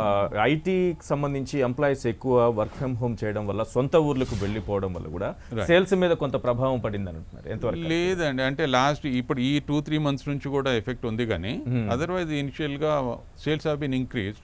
ఈవెన్ ప్రైస్ ఫ్యాక్టర్ లోపల కూడా మనకు అనుకోకుంటే ఏంటంటే ఇప్పుడు మనకి రేట్ పెరిగిందనేది చెప్పడం అనేది కాదు. ఈ లాక్డౌన్ తోటి లేబర్ రేట్ పెరిగింది, రా మెటీరియల్ రేట్ పెరిగింది. ఈవెన్ దానికంటే కూడా మేజర్గా ఏంటంటే ల్యాండ్ రేట్స్ బాగా పెరుగుతున్నాయి. సో ఈ బర్డెన్ తగ్గించుకోవాలి మనం. బట్ అనుకున్నా కూడా ఈవెన్ ఆ కస్టమర్ బేస్ ఎలా అయిపోయింది అంటే ఆ పాజిటివిటీ ఎంత అంటే 100 రూపాయలు 500 రూపాయలు రేట్ పెరిగినా కూడా people have come and purchase. ఒక ఈ లాస్ట్ 1-2 months నుంచి again the effect has been started. S Govindaraju garu, ప్రేక్షకులు మళ్ళీ కుటుంబాలతో కలిసి స్నేహితులతో కలిసి ఒక ఎంటర్టైన్మెంట్ కోసం థియేటర్లకు వచ్చేటటువంటి రోజులు మళ్ళీ దగ్గరలోనే ఉన్నాయని అనుకోవచ్చు. అసలు ఒక సైకిల్ అయితే పడుతుందండి. అంటే నేను పోయినసారి చూశాను కదా, ఫస్ట్ జనవరిలో రిలీజ్ అయిన క్రాక్ సినిమా, మాస్టర్ అండ్ రెడ్కి ఒక టైప్ ఆఫ్ ఆడియన్స్ వచ్చారు. దాని తర్వాత ఉప్పెనకి ఒక టైప్ ఆఫ్ ఆడియన్స్ వచ్చారు. నేను చెప్తాను, జనవరిలో ఓన్లీ డే టైంలో బయట తిరిగే వాళ్ళే వచ్చేసారు, ఫ్యామిలీ రాలా. అవును. ఫిబ్రవరిలో ఉప్పెన సినిమాకి కొంచెం ఫ్యామిలీస్ ఈవినింగ్ పూట కూడా రావడం పెరిగారు, ఎందుకంటే ఇట్స్ అ ఫ్యామిలీ మూవీ, మంచి ఉంది సెంటిమెంట్ అనేసి వచ్చారు. జాతిరత్నాలకి మంచి పికప్ అయింది, ఫ్యామిలీస్ కంప్లీట్ ఫ్యామిలీస్ వచ్చాయి and groups of friends with families కూడా వచ్చాయి నవ్వుకుందాం అనేసి బేసికలీ. సో ఆ సైకిల్ అంటే ఇప్పుడు మనం ఇంతకుముందు నేను ఒకసారి చెప్పాను, పెరుగు కుదురుకోవడానికి ఒక 8 hours కావాలా. అది లాస్ట్ మినిట్లో 5 hours ఇట్లా కదిలిచ్చినట్టు అయింది, మళ్ళీ ఒక 8 hours కావాలి ఇప్పుడు మళ్ళీ. So definitely we'll all go through this cycle. మళ్ళీ first only daring and daring కాదు, ఈ కరోనా ఓటీటీ ప్రభావం ఎట్లా ఉంటుంది సార్? ఈ రోజు జనం నెమ్మదిగా ఓటీటీకి షిఫ్ట్ అవుతున్నారు, సినిమాలు ఇంట్లోనే కూర్చొని చూసేటటువంటి పరిస్థితి వస్తుంది. సో థియేటర్ల భవిష్యత్తు ఎట్లా ఉంటుంది అనుకుంటున్నారు? ఓటీటీ లాక్డౌన్ 1లో 2020లో ఇంకా సింగిల్ స్క్రీన్స్ ఉండవు, సింగిల్ స్క్రీన్స్ కాదు అసలు థియేటర్ ఇండస్ట్రీనే పోతుంది అనేసి 1980sలో అన్నారు, 1990sలో అన్నారు, మళ్ళీ ఇప్పుడు ఓటీటీ లాక్డౌన్ 1లో అన్నారు. బట్ దానికి భిన్నంగా 4 months చూసాం భిన్నంగా. సో సార్ అన్నట్టు ఇందాక we are herd animals, we are not solitary animals. ఒక ఓటీటీలో ఒక సినిమా చూస్తే వచ్చే ఆనందం కన్నా ఒక థియేటర్లో తన ఫ్రెండ్స్ తోటే కాకుండా మిగతా 1000 మందితోటో మిగతా 500 తోటి 10 రెట్లు అవుతుంది దాని ఆనందం. కానీ ఏబీసీ సెంటర్లు అని ఉంటాయి కదా, మీకు అట్లా ప్రభావం ఏమన్నా ఉంటుంది? బీసీ సెంటర్ల మీద ప్రభావం అట్లా ఏమైనా ఉంటుందా? ఓవరాల్ గా ఒకే రకంగా ఉంటుందా? ఒకవేళ ఓటీటీలు ఏ సెంటర్లో ఓటీటీకి చూడగలిగే వ్యక్తులు ఎక్కువ, నో డౌట్, బిఎన్సీ కన్నా. But internet is everywhere, but దాని ఆదరణ ఏ సెంటర్లో ఎక్కువ, బట్ ఇక్కడ పాపులేషన్ కూడా ఎక్కువ. So we have seen OTT. ఇప్పుడు ఎల్లుండి రాధే సినిమా వస్తుంది సల్మాన్ ఖాన్ది, 13th నాడు OTT simultaneous with theatres. Okay. So they population is huge అండి. ఎస్, పాపారావు గారు కంక్లూడ్ చేయండి చివరిగా. అన్ని రంగాల గురించి మాట్లాడుకు, ప్రతి రంగం గురించి టచ్ చేసాం మనం, మనకి వీలైనంత వరకు రచ్చబండలు ప్రతి రంగాన్ని తీసుకున్నాం, వాళ్ళు పడుతున్న ఇబ్బందులు, దాని మీద మనకంటే పైకి కనిపించని లోపల మాత్రమే చాప కింద నీరులా వైరస్ ఎంత విస్తరిస్తోందో కష్టాలు కూడా ఆ రకంగా ఉన్నాయి, ఒక్కొక్క రంగాన్ని దెబ్బతీస్తున్నాయి. ఫైనల్గా ఏం చెప్తారు, ఎట్లా కోలుకుంటాయి ఈ రంగాలు, ప్రభుత్వాలు ఏం చేయాలనేది కన్క్లూడ్ చేస్తారు. ఒకటి ప్రభుత్వాలు, ఒకటి ఇప్పుడు మిడిల్ లెవెల్ తాలూకు అంటే మిడిల్ క్లాసెస్ కొనే ప్రైస్ రేంజ్లో ఉండే వీటికి సంబంధించిన స్కీమ్ ఒకటి ఆగిపోయింది, సబ్సిడీ స్కీమ్ నాకు తెలిసిన అది మార్చి 2021లో అయిపోయింది నాకు తెలిసి, ఇంకా మళ్ళీ మొదలవల. దానికి సంబంధించి సెంట్రల్ గవర్నమెంట్ ఒక క్లారిటీ ఇస్తే మిడిల్ క్లాసెస్ సొంత ఇల్లు కొనేవాళ్ళు, ఇన్వెస్ట్మెంట్గా కొనేవాళ్ళు కాకపోయినా సొంత ఇల్లుగా కొనుక్కునే వాళ్ళకి ఒక అవకాశం అది ఆ సబ్సిడీ స్కీమ్ను ఆపేశారు. అదొకటి central government has to take up and do. రెండోది ఏంటంటే రియల్ ఎస్టేట్, ఇప్పుడు పెద్దలు చెప్పినట్లుగానే హైదరాబాద్ ఎప్పుడు బెటర్గానే ఉంది. ఎందుకంటే నా దగ్గర ఉన్న Q1 2021 Q1 అప్పుడు కోవిడ్ టైము, ఆ టైంలో కూడా దేశమంతా ఇయర్ ఆన్ ఇయర్ అంటే అంతకుముందు ఇయర్తో పోలిస్తే ఆ క్వార్టర్లో, అంతకుముందు Q1 అంతకుముందు సంవత్సరంతో పోలిస్తే ఈ సంవత్సరంలో 1% గ్రోత్ 2 చోట్లే ఉంది దేశంలో. ఢిల్లీలో, నేషనల్ క్యాపిటల్ రీజియన్లో, హైదరాబాద్లో. మిగతా అన్ని మైనస్లో ఉన్నాయి. ఢిల్లీలో, ఇండియాలో 2 చోట్లే పెరిగింది రియల్ ఎస్టేట్, కొంచెమైనా పెరిగినట్లు. తర్వాత క్వార్టర్ చూస్తే ఇయర్ ఆన్ ఇయర్ ఏమో అది, క్వార్టర్ చూస్తేనేమో అంటే అంతకుముందు ఏప్రిల్ జూన్ 2019, ఏప్రిల్ జూన్ 2020 2021 చూస్తేనేమో 5% పెరిగిందండి హైదరాబాద్. ఒక్క చెన్నై మాత్రం 8% పెరిగింది, మిగతా అన్ని 0 ఎలా ఉన్నాయో అలా ఉండిపోయినాయి. ఒక్క ముంబై మాత్రం -1% అయింది. కాబట్టి రియల్ ఎస్టేట్ ఇక్కడ ఈ రాష్ట్రాన్ని ఆదుకుంటున్నా వచ్చింది. అంటే అది వీళ్ళు ఆశించినంత భూమి రాలా, గవర్నమెంట్ ఆశించినంత బడ్జెట్లో, కానీ ఎప్పుడూ అది బాగానే ఉంది. మీకు ఇక్కడ కొన్ని ఏరియాలు ఉన్నాయి కమర్షియల్ రియల్ ఎస్టేట్, ఇండియాలో మొత్తం వాల్యూ పడిపోయింది, కానీ కొన్ని చోట్ల మాత్రం రియల్ ఎస్టేట్ పెరిగింది ఆశ్చర్యకరంగా. కమర్షియల్ రియల్ ఎస్టేట్ వాల్యూ పెరిగింది, కొన్ని చోట్ల, ఇండియా మొత్తం అన్ని చోట్ల తగ్గిపోయిందండి, 50% కూడా పడిపోయింది రేట్. కానీ ఇక్కడ గచ్చిబౌలి ఈ చుట్టుపక్కల అనురాగ్ దాన్ని 85% సేల్స్ పడిపోతుంది అనేది, కానీ ఆ పరిస్థితి ఎక్కడ కనపడలేదు.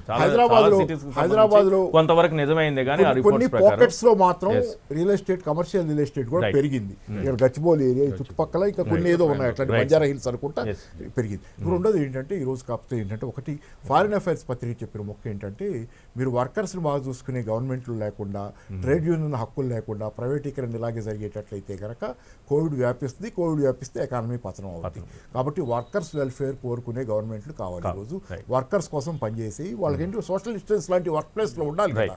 అట్లాంటి చివరిగా ముఖ్యం ఏంటంటే, ఈరోజు ఏమనుకోకపోతే మరణ మృదంగం అని అంటాం కదా, అలాంటప్పుడు మళ్ళీ పెళ్లి బాధ్యంత్రీల గురించి నేనైతే మాట్లాడినప్పుడు ఈ పరిస్థితి ఏంటంటే, పెళ్లిళ్ళ గురించి అసలు మాట్లాడుకునే స్థితే కాదు. జీవితాలు పునారెళ్ళిపోయి ప్రాణాలు ఉంటే ఇవన్నీ కూడా అన్ని కుటుంబాల్లో ట్రాజడీలు ఉన్నాయి, అన్ని కుటుంబాల్లో ఏదో ట్రాజడీ ఉంది, ఎవరో ఒకరు తెలిసిన వాళ్ళు చచ్చిపోయింది, లేకపోతే ఏ రకంగా జీవితాలను ఇప్పుడు ఇక పెళ్లిళ్ళ తాలూకు అంటే ఏదో మధురానుభూతులు కానీ అని మాట్లాడుకునే కాలం కాదేమో, బయటపడిన తర్వాత మాట్లాడుకోవచ్చు. కానీ మళ్ళీ అంటే జీవితాలను సెక్యూర్ చేసుకోవాలి. నేను ఇట్లా గాలివాటుగా జీవితానికి మానవ జాతికి ఎప్పుడు ముందు కాలంలో ఇలా గాలివాటుగా జీవితం పెట్టుకోవద్దు. భారతదేశంలో జరుగుతున్నట్టు, ఇప్పుడు బ్రెజిల్లో జరిగినట్టు, అమెరికాలో జరిగినట్టు గాలివాటుగా ఇక జీవితాలను పెట్టుకోకూడదనే పాఠం నేర్చుకోవాలి. థ్యాంక్ యూ పాపారావు గారు చర్చలో పాల్గొన్నందుకు. అలాగే గోవిందరాజు గారు, రాజశేఖర్ గారు చర్చలో పాల్గొన్నారు. జొన్నలగడ్డ జ్యోతి గారు, అలాగే దాడి రవికుమార్ గారు. Thank you sir. మన చర్చలో పాల్గొన్న సునీల్ రెడ్డి గారికి, అమరావతి కృష్ణారెడ్డి గారికి ప్రత్యేకంగా ధన్యవాదాలు. ఇది వాళ్ళ చర్చా కార్యక్రమం. చూస్తూనే ఉండండి 10 TV.